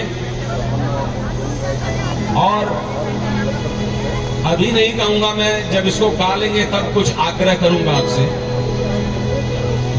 बोलो श्याम प्यारे की जय, लखदातार की जय, सत्य के सहारे की, धर्म के सहारे की, न्याय के सहारे की, अमर शीश की जय। हमारे श्याम बाबा का जो शीश है उसकी पूजा होती है, उसकी वंदना होती है, धड़ की नहीं होती है, क्योंकि इनके धड़ का अंतिम संस्कार कर दिया गया था, ऐसा स्कंद पुराण में लिखा हुआ है। कहीं धड़ नहीं है, वो अंतिम संस्कार हो गया, वो पंच तत्वों में विलीन हो गया और इनके मस्तक को अमृत से छिड़क कर राहु के शीश के समान अजर अमर कर दिया था। अब लगभग सभी को चालीसा मिल गई है, अब आरंभ करते हैं। बोलो खाटू नरेश की जय। कुछ लोगों को पीछे नहीं मिला है, खत्म हो गई क्या चालीसा? अच्छा, पीछे वाले बिल्कुल ही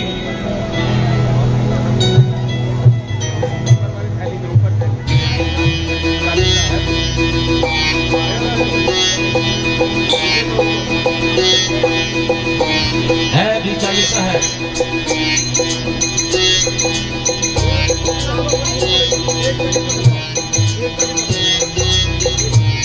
बोलो बोलो प्रेमियों श्याम बाबा की जय। बोलो प्रेमियों श्याम बाबा की जय, खाटू वाले की जय, श्याम बाबा की जय, खाटू वाले की जय। बोलो बोलो प्रेमियों श्याम बाबा की जय। बोलो बोलो प्रेमियों श्याम बाबा की जय। बोलो बोलो प्रेमियों श्याम बाबा की जय। बोलो बोलो प्रेमियों श्याम बाबा की जय। बोलो बोलो प्रेमियों। और किसी को यदि नहीं मिले तो कोई बात नहीं है, अभी जितनी है उतनी ले लीजिए, बाद में हम और पहुंचवा देंगे आपको, सबको मिल जाएगा। बोलो खाटू नरेश की। यदि बगल में किसी को नहीं मिला है तो 1 से 2 भी पढ़ सकते हैं, सभी कोई आनंद लेके पढ़ेंगे। जल्दी जल्दी इस काम को निपटा लीजिए।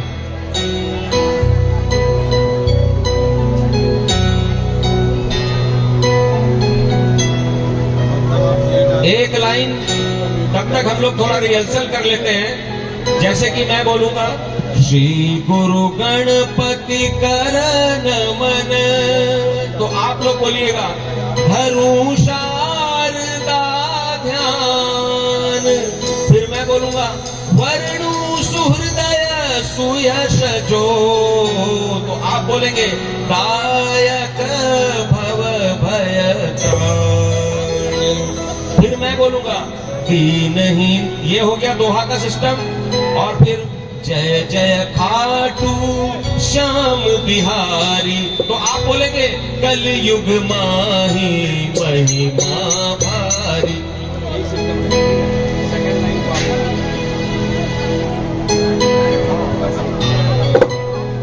चलिए अब शुरू करें। कौन कौन चाहता है कि अब आरंभ किया जाए? एक बार हाथ खड़े करके बोलेंगे, खाटू नरेश की जय हो। श्री गुरु गणपति कर नमन।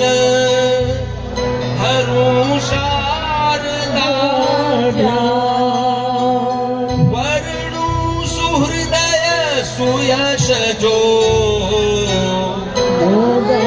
यक भव भय त्राण। दीनहीन मति मंदमय श्याम सकल सुख धाम। मोर वे कर दे कृपा जीतू भव संग्राम। जय जय खाटू श्याम बिहारी। कलयुग माही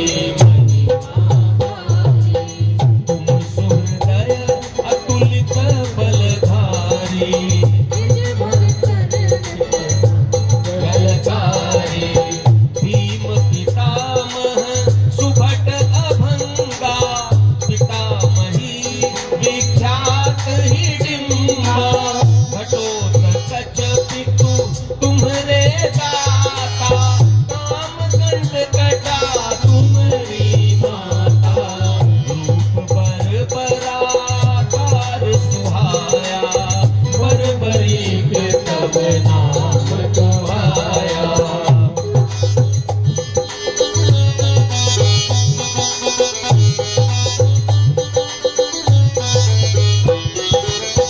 नाम सुहृदय कृष्ण से पाया। श्याम नाम तब सब जग गाया। गुरु के शब से आज्ञा पाकर।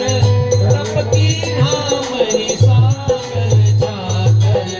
3 वर्ष देवी को ध्याए। अतुलित बल देवी से पाए। हुए विजय के सिद्धि सहायक। विघ्न विनाशक शुभ फलदायक।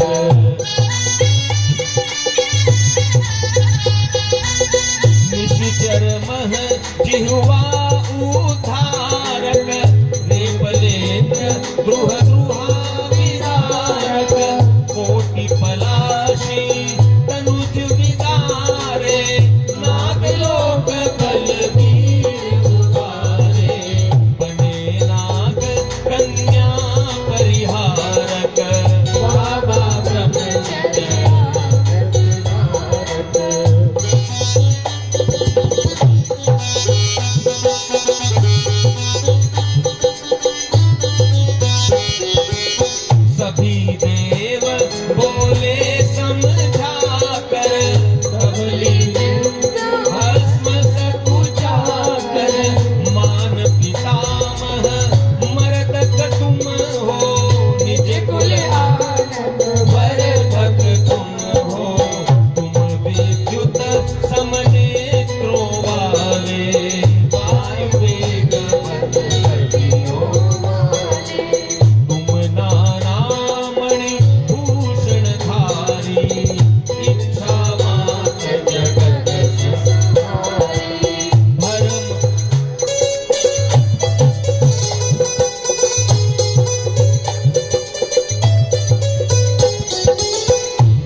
हरि सैन्य विदारण शरसाधा एक लाल भस्म भर लौटा मृत्यु मर्म किन्निक कर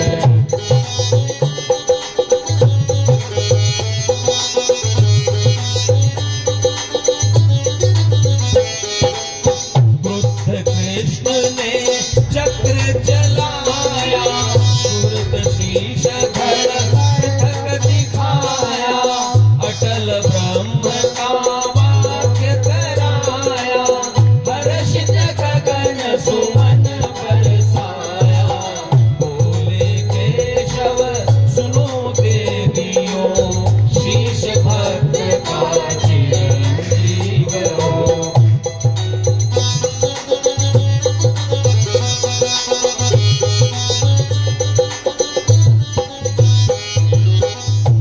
चंडिका छिड़का अमृत हुए शीश भूमि प्राण संचरित बने युद्ध के तुम समद्रष्टा महासमर के निर्णय सृष्टा न्यायाधीश बन निर्णय ठाना हरिहर रूप वीर पहचाना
सुमंगल धाम तुम गया प्रेम की खान भीम पौत्र मम आन रख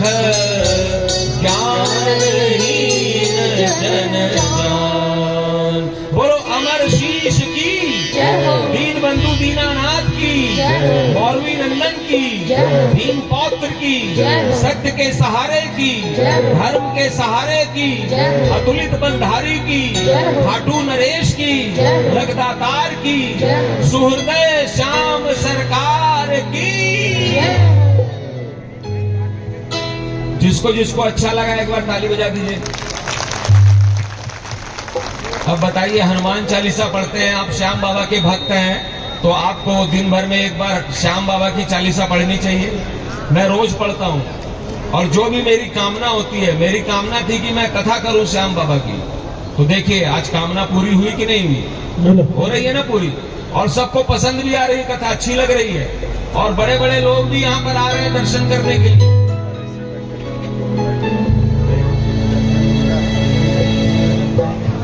तो आपको ये चालीसा अच्छी लगी। अब बताइए कि इसको रोज कौन पढ़ेगा? एक बार कौन कौन पढ़ेगा?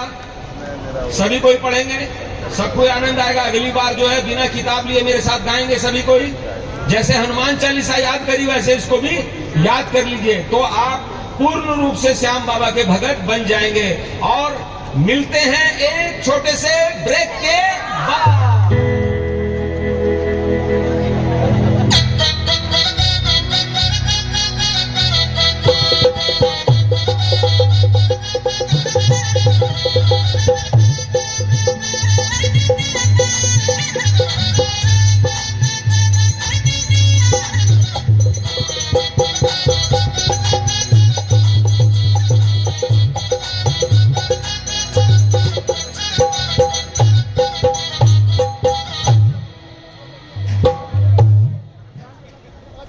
बहुत ही सुंदर शाम चालीसा। और मेरे ख्याल, अच्छा कितने लोगों ने पहले शाम चालीसा पढ़ी है? हाथ उठाएंगे? देखा, शाम प्रेमी हमारे इतने हैं महाराज कि अभी भी 50% से ज्यादा लोगों ने शाम चालीसा पढ़ी हुई है। जोरदार तालियां एक बार अपने लिए। हमारे बीच में हमारे बड़े भाई, हमारे पूर्व विधायक धर्मदेव सोलंकी जी उपस्थित हुए हैं। मैं चाहूँगा वो मंच पे आए, महाराज श्री का आशीर्वाद लें। उनके साथ जो लोग आए वो भी आए और महाराज श्री का आशीर्वाद लें। भाई धर्मदेव सोलंकी जी, भाई रघुवीर शर्मा जी कृपया मंच पे आए, दीपक शर्मा जी मंच पे आए। बुला रहा हूँ, उनको भी बुला रहा हूँ, चिंता मत करो। आपको यहीं रोकूंगा, फिर उनको बुलाऊंगा।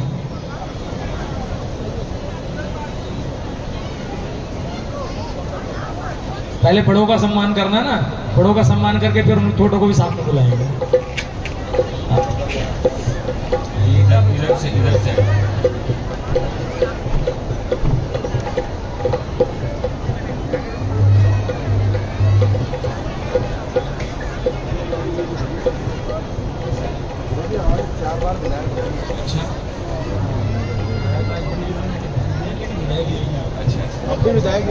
जोरदार तालियों स्वागत महाराज श्री का सम्मान करते हुए।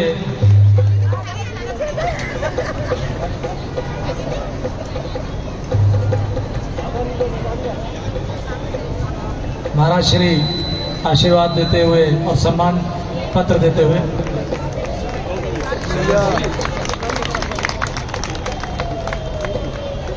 हाँ भाई, एक बार और फोटो ले, एक बार और लो। एक बार और। पीछे हमारे मित्र भी खड़े, उनका भी। ये शिव शक्ति मंदिर के प्रधान है। शिव शक्ति मंदिर के प्रधान भी हमारे बीच में आए हैं, रोड पे नहरौली रोड पे जो है सुशील जी है। सुशील जी। और ये भी महाराज श्री को चलो चलो। शाल पहना के, पटना पहना के उनका सम्मान कर रहे हैं। जोरदार तालियों से एक बार आप स्वागत करें। और अब मैं निवेदन करूंगा, हमारे छोटे भाई विनय मिश्रा जो हमारे पूर्व विधायक रहे हैं, वो कृपया मंच पे आए। भाई पवन राठी जी जो हमारे निगम पार्षद हैं, भाई वो भी मंच पे आए।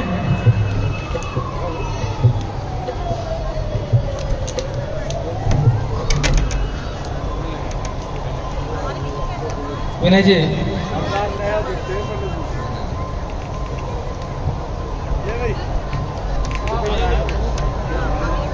जोरदार तालियों से स्वागत करें। महाराज श्री से आशीर्वाद देते हैं विनय मिश्रा जी। पवन राठी भाई के साथ विक्रम रावत जी वो भी मंच पे आए। जो मंडल अध्यक्ष है विक्रम रावल जी।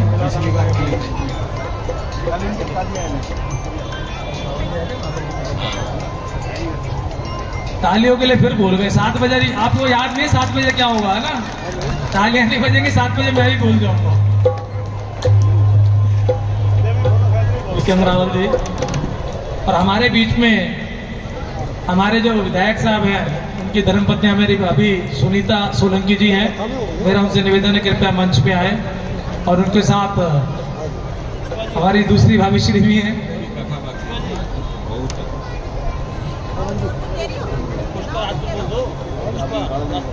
हमारी दूसरी भाभी पुष्पा जी, पुष्पा राजपूत भी बोला, अच्छा राजपूत भी हैं।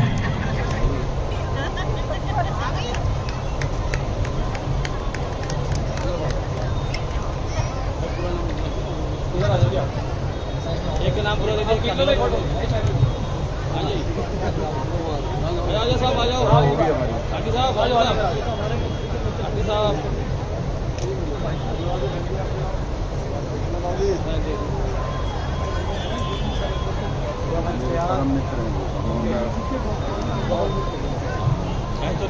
महाराष्ट्री, ये हमारे जो विधायक हैं आगे कुलदीप सोलंकी, उनकी वाइफ है भाभी श्री।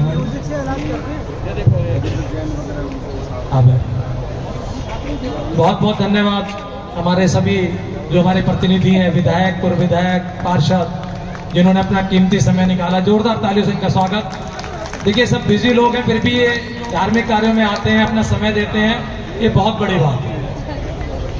देखो भाई बालाजी महाराज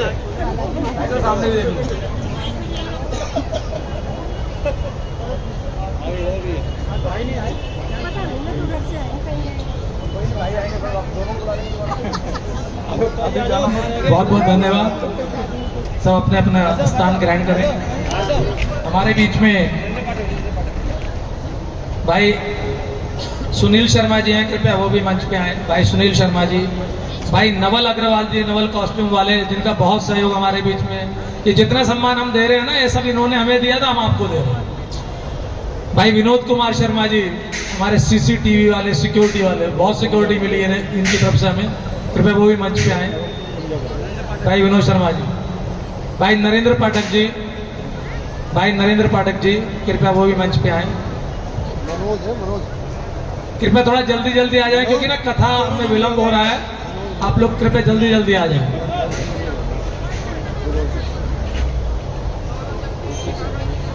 ऋषि शर्मा भी कृपया मंच पे आए।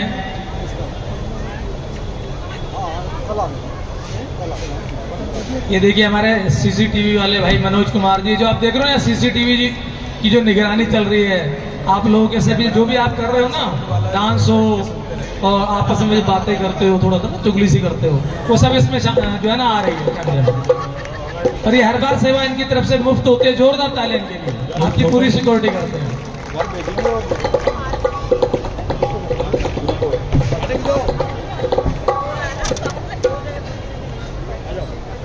भाई नवल अग्रवाल जी, भाई नरेंद्र पाठक जी, नरेंद्र पाठक जी, भाई हमारे आ जाओ, लेके आए वो तो लेगा। तस्वीरें वहां रखी हो, तस्वीरें रखी वहां नीचे।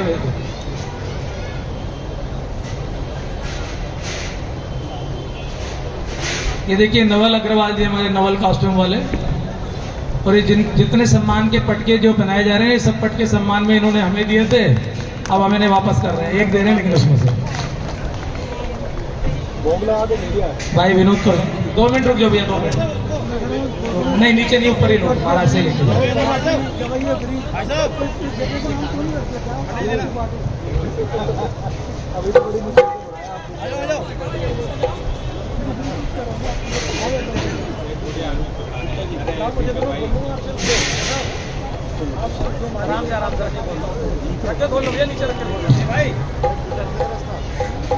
हमारे बीच में राधेश्याम गुप्ता जी, गुप्ता इलेक्ट्रिकल्स वाले, हमारे हर कथा में, हर प्रोग्राम में इनका बड़ा सहयोग रहता है। वो भी हमारे बीच में, मेरा उनसे निवेदन है कृपया मंच पे आए।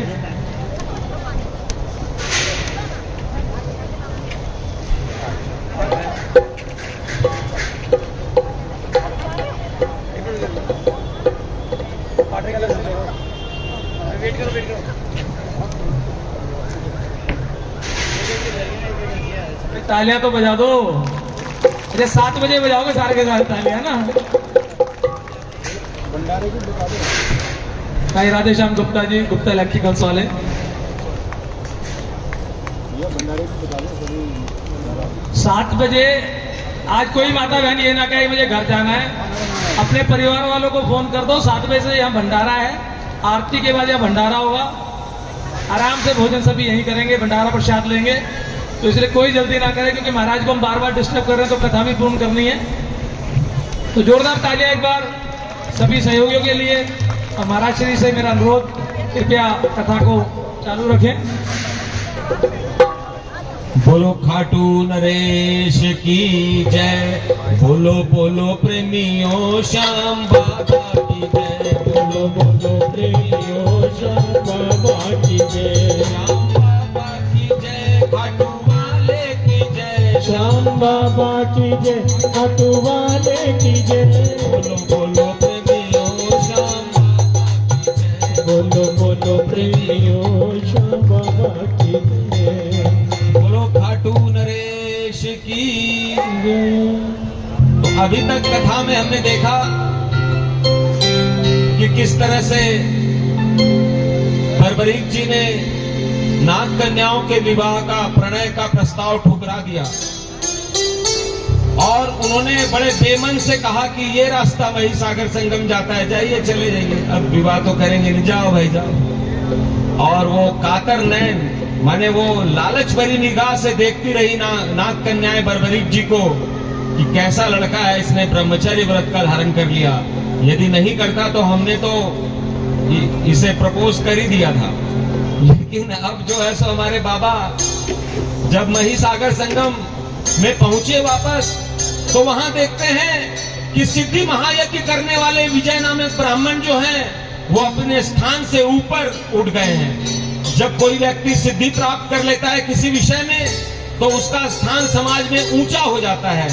हमारे विजय जो हैं वो भी ऊंचे हो गए।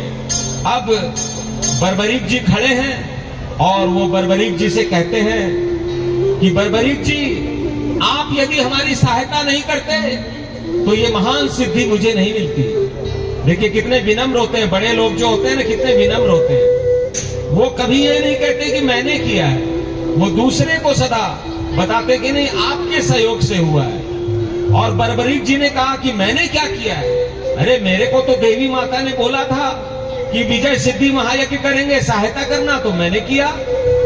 फिर विजय ने बोला कि देखिए बर्बरीक जी, ये जो यज्ञ का कुंड है, इसमें जो लाल दिव्य भभूति है, ये किसी भी सेना पर छिड़क देने से उसे एक क्षण में पराजित कर सकती है। आप ये ले लीजिए, आपके काम आएगी। तो हमारे बाबा देखिए कितने महान हैं। वो कहते हैं ना बाबा ना, मैंने किसी लालच में सहायता नहीं करी है, मैं नहीं लूंगा। और देखिए हमारे बाबा क्या शिक्षा दे रहे हैं। जब कोई बाबा, कोई महाराज, कोई साधु संत, कोई होते हैं ऐसे, वो आपको बोलेंगे कि मैं आपके लिए भभूति लेकर आया हूं, सबको भभूति दूंगा। तो आप लोग क्या करेंगे, सब कोई भभूति लेने के चक्कर में लग जाएंगे। हमारे बाबा बोलते हैं कि कोई किसी को कोई भभूति दे तो ऐसे मत लो। वो क्या बोल रहे, ना ना ना, मैं कोई भभूति नहीं लूंगा, पता नहीं क्या हो उसमें नहीं हो। लेकिन देवता आकाश में खड़े थे, उन्होंने कहा कि बर्बरीक जी, आप ये दिव्य भभूति ले लीजिए। यदि ये भभूति कौरवों के हाथ लग गई तो भगवान कृष्ण धर्म की स्थापना नहीं कर पाएंगे। बोलो श्री कृष्ण भगवान की। तब हमारे बाबा ने बड़ा संकोच करके, बेमन से, लेने की इच्छा नहीं है, चूंकि देवता बोल रहे हैं लेने के लिए, इसलिए उनका ऑर्डर पालन करने के लिए उन्होंने भभूति ले ली और अपने यहाँ पे जेब में उन्होंने रख लिया। और इसके बाद में विजय तो चले गए। कुछ दिनों के बाद पांडव, उधर में पांडवों को हस्तिनापुर में वनवास मिल गया था। जुए में हार गए थे ना वो लोग, वनवास मिल गया था। तो वो लोग तीर्थों में भ्रमण कर रहे थे और भ्रमण करते करते सभी पांडव द्रौपदी के साथ में महिसागर संगम नाम के तीर्थ में पहुंच गए। वहां पे उन्होंने एक मंदिर देखा, मंदिर के में सामान रख दिया। भीमसेन जी को बड़ी प्यास लगी थी वहां पे एक कुंड देखा, बड़ा सुंदर कुंड बना हुआ था, जल कुंड। वो उस कुंड में घुस गए और बर्बरीक जी दूसरे छोर पे पहरा दे रहे थे।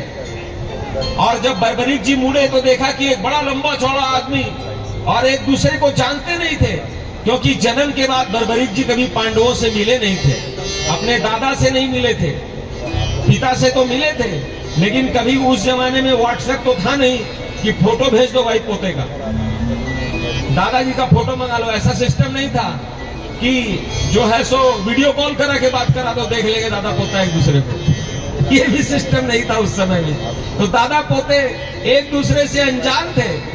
पोते ने बोला, जलकुंड में क्यों घुस गए हो? तो दादाजी बोलते हैं, हम तो आए यहाँ तीर्थ यात्रा करने के लिए, प्यास लगी तो पानी पीने के लिए घुस गए कुंड में। तो बर्बरीक जी बोलते हैं कि कुंड में घुस के, ये देवी का जल का कुंड है, कुल्ला क्यों कर रहे हो, हाथ पैर क्यों धो रहे हो? तुमको यदि जल पीना है, हाथ पैर धोना है तो बाहर जल लेके जाओ, वहां धो लो। देखिए जल की शुद्धता का और शुद्धता का हमारे बाबा पूजा पाठ में, खान पान में कितना ध्यान रखते थे, शुद्धता था कि जूठा न हो जाए जल। और उनके दादा जो अनजान है वो जल कुंड में घुस के कुल्ला कर रहे हैं, हाथ पैर धो रहे हैं। बर्बरीक जी ने बोला बाहर जाके करो। ज्यादा तुम सिखाओगे मुझे, ज्यादा तुम बताओगे मुझे, छोटे से तो हो और ज्यादा ज्ञान तुम मेरे को दोगे। अरे तीर्थ यात्रा करने के लिए जब लोग जाते हैं तो वहां तीर्थ में स्नान करते हैं, दान करते हैं, यही तो करते हैं, वही मैं कर रहा हूं। बर्बरीक जी को आया गुस्सा, बोले तुमको यदि तीर्थ करना है तो तुमको प्यास लगी है, भूख प्यास के ऊपर नियंत्रण नहीं है तुम्हारा, तो तीर्थ यात्रा करने के लिए क्यों आए हो? तीर्थ यात्रा उसी को करनी चाहिए जो भूख प्यास को सह सके, जो नींद को सह सके, क्योंकि तीर्थ में जगना भी पड़ेगा आपको, भूखा प्यासा टाइम पे खाना नहीं मिलेगा, बीमार हो गए तो फिर भी आपको चलना पड़ेगा, वहां डॉक्टर भी आपको नहीं मिलेगा। क्यों आए तीर्थ यात्रा करने के लिए? तो भीमसेन जी को गुस्सा है, बोला ज्यादा ज्ञान तुम मेरे को सिखाओगे। और दोनों में बहुत गुस्सा हो गया और भीमसेन बोले कि तुमको जो कुछ करना है करो, मैं तो जल प्यास बुझा के ही निकलूंगा। हमारे श्याम बाबा यानी बर्बरीक जी को आया गुस्सा, वो जानते नहीं थे कि ये आदमी हमारा दादा है। उन्होंने एक पत्थर उठाया और अपने दादा यानी भीमसेन जी के ऊपर एक ऐसे चला दिया। मेरे को लगता है पत्थरबाजी की शुरुआत उसी समय हुई आजकल बहुत पत्थर चलाते हैं लोग गलत ढंग से।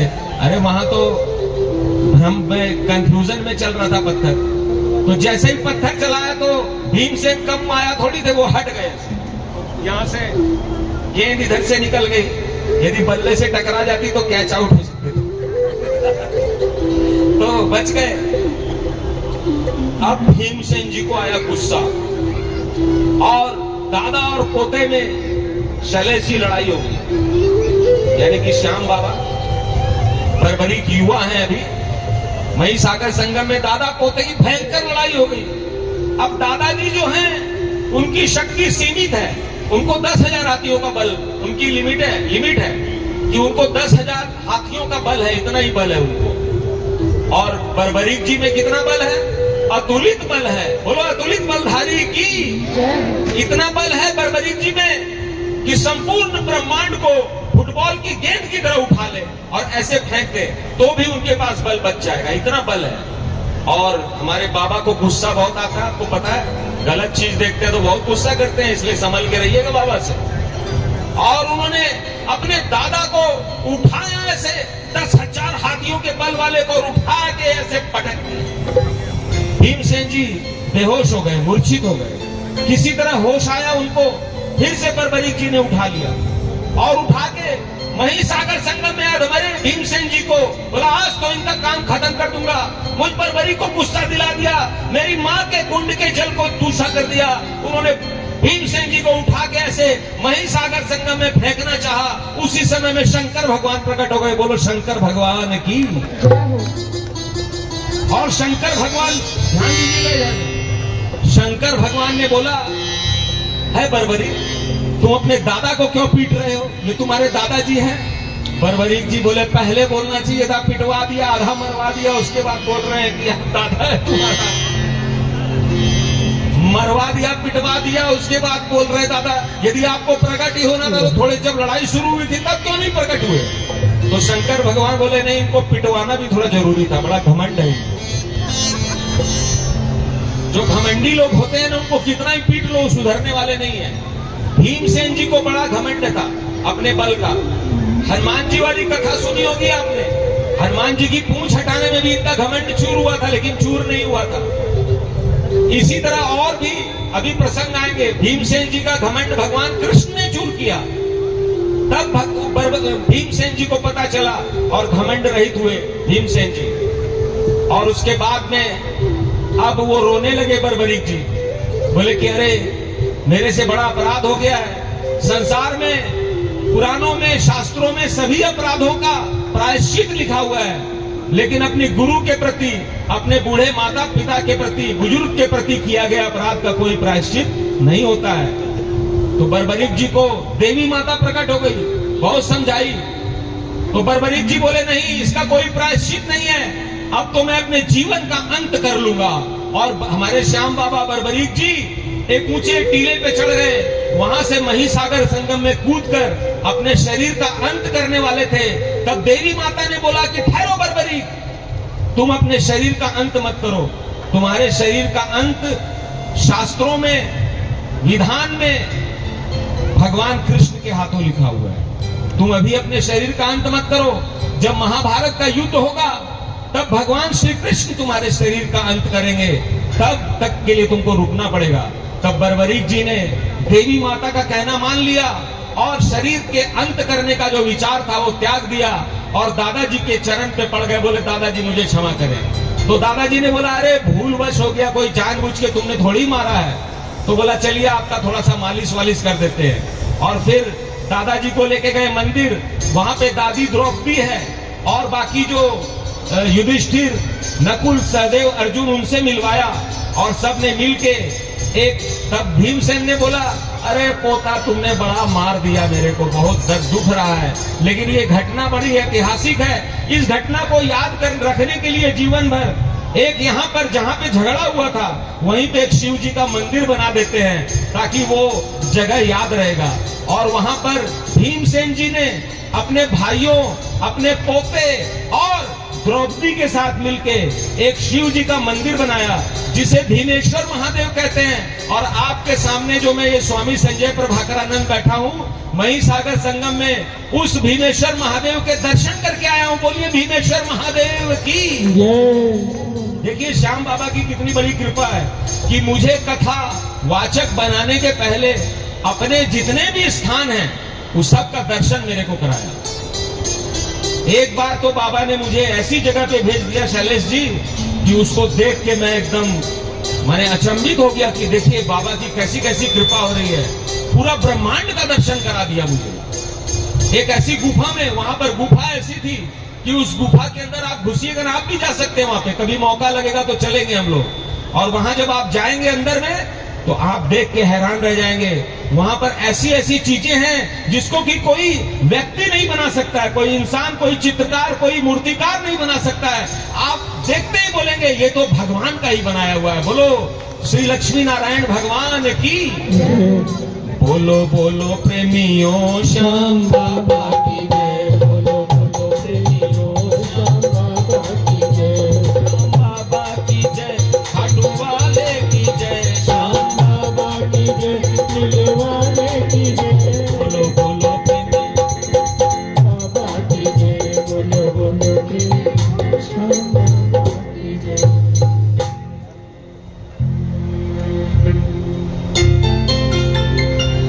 एक भजन गाते हैं और उस भजन के बाद में हम लोग कथा के अगले भाग में चलेंगे। कथा के अगले भाग में महाभारत का युद्ध होगा और हम लोग महाभारत के युद्ध कुरुक्षेत्र में चलेंगे। बस समझिए कि आप लोग एक फ्लाइट में बैठे हैं, पालम एयरपोर्ट बगल में, आप लोग पालम वाले हैं भाई, और आप लोग एक फ्लाइट में बैठ गए हैं सब कोई। अब हम लोग यहाँ से 150 किलोमीटर दूर की फ्लाइट में यात्रा करेंगे, जो कि मात्र 15 मिनट में पूरी हो जाएगी। आकाश में जाने में, उतरने में ही टाइम लगेगा, ऊपर में बहुत कम समय लगेगा। इसलिए शैलेश जी जब भी हम लोग कोई यात्रा करते हैं तो कार में या बस में एक कैसेट चला देते हैं, म्यूजिक चला देते हैं। तो चलिए फ्लाइट में सब कोई बैठ गए भाई, यहाँ पे बिना सीट बेल्ट वाली फ्लाइट है, सब कोई खोल के रखिएगा, मत मानिएगा। और यहाँ सीट बेल्ट इस फ्लाइट में नहीं बनता है। और हम लोग एक म्यूजिक चला रहे हैं, एक भजन चला रहे हैं, और हम लोग कुरुक्षेत्र की तरफ जा रहे हैं, ये ध्यान रखिए। वहां महाभारत में क्या क्या होने वाला है उसका दर्शन करेंगे। जब कोई संकट सताए, जब कोई संकट सताए, श्याम के गुण गाइए। जब कोई संकट सताएगा तो आप क्या करेंगे? श्याम बाबा का ही तो नाम बुलाएंगे। और जब कलेजा जी को आए, जब कलेजा जी को आए, जब कलेजा भी जलने लगे तो क्या करेंगे? श्याम के गुण गाइए। कौन कौन गाएगा श्याम के गुण? जो लोग श्याम के गुण गाएंगे वही लोग हाथ उठाएंगे और ताली बजा के। जब कोई संकट सताए, जब कोई संकट सताए, श्याम के गुण गाइए। जब कोई संकट सताए, जब कोई संकट सताए, श्याम के गुण गाइए, श्याम के गुण गाइए। जब कलेजा जी को आए, जब कलेजा जी को आए, श्याम के गुण गाइए। जब कोई संकट सताए, जब कोई संकट सताए, श्याम के गुण गाइए, श्याम के गुण गाइए। कौन कौन गाएगा श्याम बाबा का नाम? श्याम बाबा का जो नाम गाएंगे संकट की घड़ी में, और जब संकट नहीं रहेगा तो भी जो लोग गाएंगे वही लोग हाथ उठा के 1 2 3 4।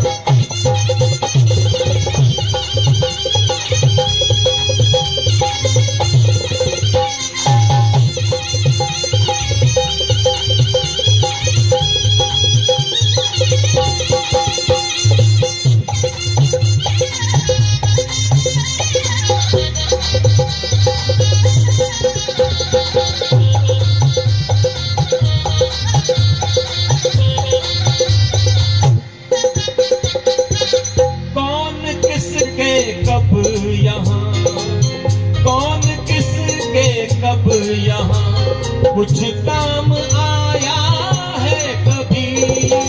कौन किसके कब यहाँ कुछ काम आया है कोई किसी के काम नहीं आता, लेकिन किसी के बिना कोई काम चलता भी नहीं है। ये बात सही है कि नहीं?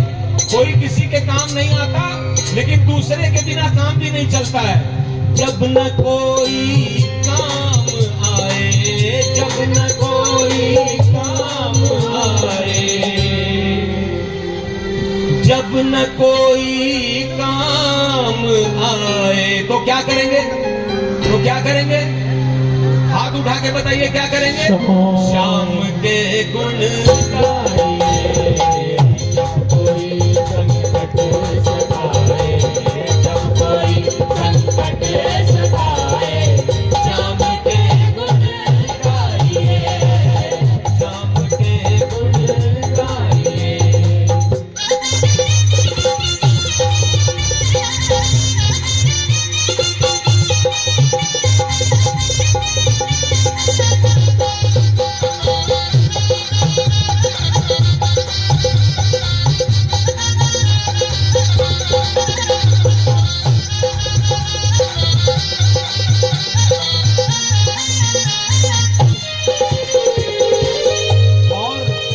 देखिए, समय तक उल्टा चले, समय तक उल्टा चले, ग्रह चाल भी विपरीत हो।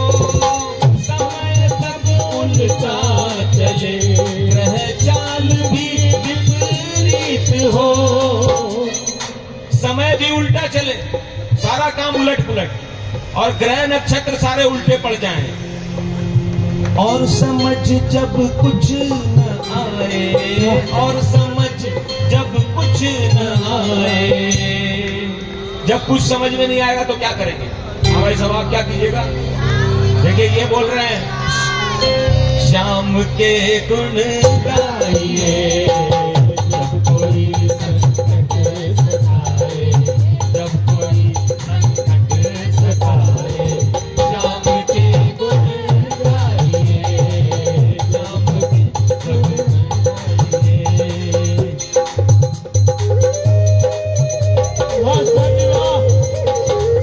जहाँ विराजे राधा रानी, जहाँ विराजे राधा रानी, अलबेली सरकार कन्हैया, ले चल कली पार कन्हैया, ले चल कली पार।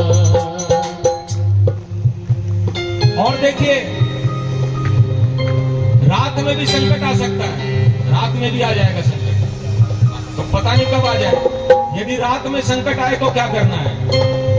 रात हो काली भयानक, रात हो काली भयानक, हो झिंगुर भी मौन जब, रात हो काली भयानक, हो झिंगुर भी मौन जब। आप भयानक रात में, मावस की रात को कहीं जा रहे हैं और आपके साथ कोई घटना घट जाए और वहां एकदम सुनसान आप अकेले हैं, झिंगूर भी झिंग झिंग झिंग झिंग नहीं कर रहा हो, एकदम कोई आवाज ही नहीं सुनाई दे रही है, और मावस को तो शैलेश जी चांद भी नहीं दिखता है, बिल्कुल अंधेरा रहता है, तो एक और टॉर्च, अंधेरे के दो टॉर्च है, एक चांद है और एक जुगनू। वहां जुगनू भी ना हो तो क्या करेंगे? जुगनू भी ना टिमटिमाए, जुगनू भी ना टिमटिमाए। जब जुगनू वाला टॉर्च भी नहीं जल रहा हो तो क्या करेंगे? तब रोशनी कहां से लेके आएंगे? अरे तो हाथ उठा के तो रोशनी लाओ, ताली बजाते हुए हमारे शैलेश भैया को तो दिखाओ। श्याम के गुण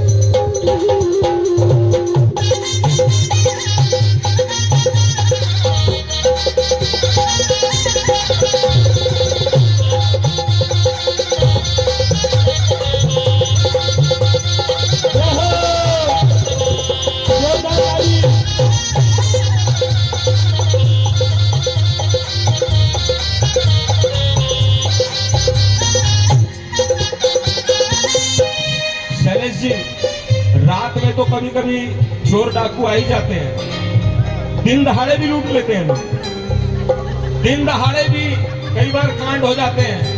कृपया सभी इधर ध्यान दें, यदि दिन में संकट आ जाएगा तो क्या करेंगे? रास्ता सुनसान हो, रास्ता सुनसान हो, सिर पर प्रभाकर लाल हो, रास्ता सुनसान हो, सिर पर प्रभाकर लाल हो। जून का महीना हो, माथे पे सूरज चमक रहा हो, और तब क्या होता है पता? साया भी साथ साया छोड़ जाए, साथ साया छोड़ जाए। जब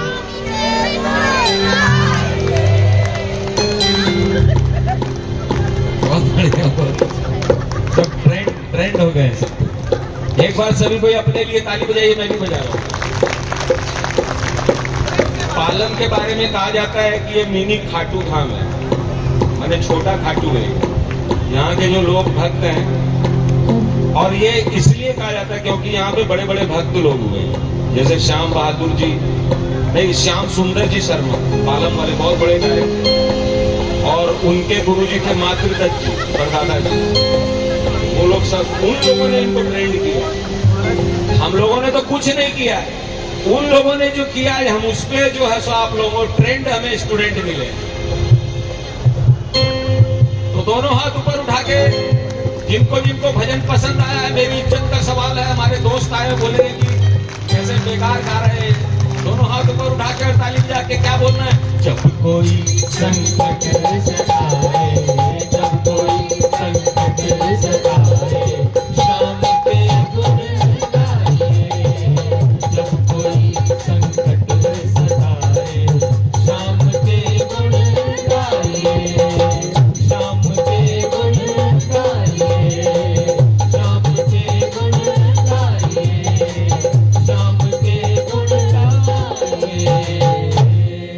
बोल खाटू नरेश की। जय हो। अब हम सभी कोई कुरुक्षेत्र के एयरपोर्ट पे उतर गए हैं, म्यूजिक पूरा हो गया, कुरुक्षेत्र भी आ गए।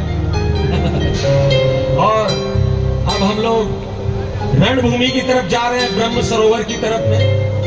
वहां पर एक और धर्म की सेना खड़ी है, एक और अधर्म की सेना खड़ी है, और दोनों सेनाओं के जो रथी महारथी सेनापति और बड़े बड़े योद्धा हैं, वो अपने अपने शिविर में मीटिंग कर रहे हैं। और दोनों ओर के गुप्तचर जासूस जासूसी भी कर रहे हैं। और तभी युधिष्ठिर जी यानी धर्म का भेजा हुआ एक जासूस जो कौरवों की सेना के शिविर में गया था, वहां से एक रिपोर्ट लेके भाग के आया। पहले फोन सिस्टम नहीं था कि फोन कर दो मोबाइल से, फोटो भेज दो, वो सिस्टम नहीं था, जाके रिपोर्ट करना पड़ता था। थोड़ी थोड़ी देर में जासूस आते थे जाते थे, आते थे जाते थे। एक जासूस आया, उसने युधिष्ठिर जी के कान में बोला। कौन कौन सुनना चाहेगा क्या बोला कान में जो बोला? एक बार हाथ उठा के बताइए। कान में जो बोला था वही सुनाऊंगा मैं आपको। बोल खाटू नरेश की। उन्होंने युधिष्ठिर जी को बोला कि मैं अभी कौरवों के शिविर से आ रहा हूं और वहां पे चर्चा चल रही है कि कौन इस युद्ध को कितने दिन में जीत लेगा। तो उसमें जो है कर्ण ने सबसे मिनिमम बताया है कि वो 6 दिन में युद्ध को खत्म कर देगा। 6 दिन में। ये सुन के युधिष्ठिर जी तुरंत धर्म की सभा में गए और वहां पर जाकर उन्होंने भगवान कृष्ण से कहा, महाराज गुप्तचर संदेश लेके आया है और ये पता चला है कि उधर जो बड़े बड़े योद्धा हैं उनमें से कर्ण जिसके पास ब्रह्मास्त्र भी है, और वो बोला है कि वो तो सिर्फ 6 दिन में ही इस युद्ध का समापन कर देगा, 6 दिन में ही धर्म को हरा देगा। ये सुन के सभा में अर्जुन बैठे हुए थे। अर्जुन खड़े हो गए। अर्जुन ने कहा 6 दिन? अरे 6 दिन बहुत अधिक होता है, मुझे मौका मिले तो मैं इस युद्ध को मात्र 1 दिन में समाप्त कर दूंगा। बोलो श्री कृष्ण भगवान की। 1 दिन का नाम सुनकर सारे लोग बोले कि चलो बढ़िया है, 1 दिन में लफड़ा खत्म हो जाएगा। और बर्बरीक जी महाराज हमारे श्याम बाबा, जहां धर्म का काम होता है वहां पहले से विराजमान रहते हैं। ये कहीं से चल के नहीं आते हैं, ये पहले से ही धर्म की सभा में, क्योंकि इनके जो दादाजी हैं भीमसेन जी, वो धर्म के प्रतिनिधि ही हैं। उनका बेटा घटोत्कच, और इनके गुरु कौन है? भगवान कृष्ण है। जो कृष्ण का शिष्य रहेगा कभी अधर्म का काम करेगा क्या? वो तो अपने गुरु के साथ हर समय लगा रहेगा, अपने माँ बाप के साथ लगा रहेगा। क्यों जी? वो थोड़ी कहीं से अलग से आएगा। वो धर्म की सभा में बर्बरीक जी महाराज पहले से ही विराजमान थे।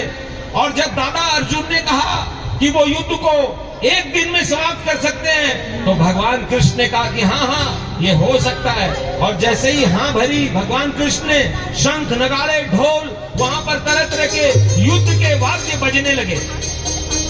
और युद्ध के वाद्य जब बजने लगे तो बर्बरीक जी झुंझला गए। बर्बरीक जी को अच्छा नहीं लग रहा था। वो खड़े हो गए और खड़े होकर दोनों हाथ ऊपर उठा के बोले कि ये दादाजी जो बोल रहे हैं कि मैं इस युद्ध को 1 दिन में समाप्त कर दूंगा, ये वीरों का अपमान है। मैं तो इस युद्ध को मात्र 1 मुहूर्त में ही समाप्त कर दूंगा। बोलो श्री बर्बरीक महाराज की। बोला 1 मुहूर्त माने 48 मिनट में।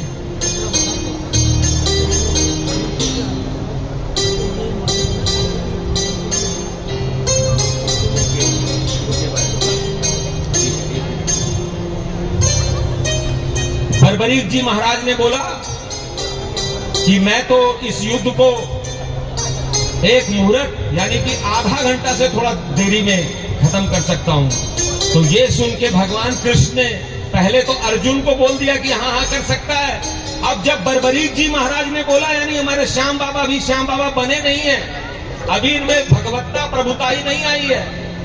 इन्होंने जब बोला कि मैं तो आधे घंटे में खत्म कर दूंगा, तो भगवान कृष्ण ने बोला हाँ ये कर सकता है, क्योंकि इसने एक बार 9 करोड़ पलाशी दैत्यों का एक क्षण में ही संहार कर दिया था। कि जो 9 करोड़ को एक क्षण में मार सकता है, तो वो इस युद्ध को तो आधा घंटा में तो जीत ही लेगा। ये सुनते ही धर्म की सभा में जितने भी योद्धा थे, भीमसेन, अर्जुन, नकुल, सहदेव, युधिष्ठिर और भी अन्य योद्धा थे, उनके तो नीचे से धरती खसे। बोला हम लोग को तो गांडी उधारी। अर्जुन कहा जाता है इतने बड़े बड़े योद्धा हैं, और भीमसेन गदाधारी, ये बच्चा पोता भीमसेन का बोलता है कि मैं आधे घंटे में ही युद्ध को जीत लूंगा। सबको लगा कि कैसे करेगा, ये कैसे करेगा, इस छोटे से बच्चे ने, युवक ने कैसे कह दिया। अब वहां किसी की हिम्मत नहीं हो रही है कि उससे पूछे, क्योंकि युवक को गुस्सा बहुत आता है यंग एज के लोगों को। बोले इससे पूछे कहीं हम लोग को 2-4 धर दिया तो गए कसम से।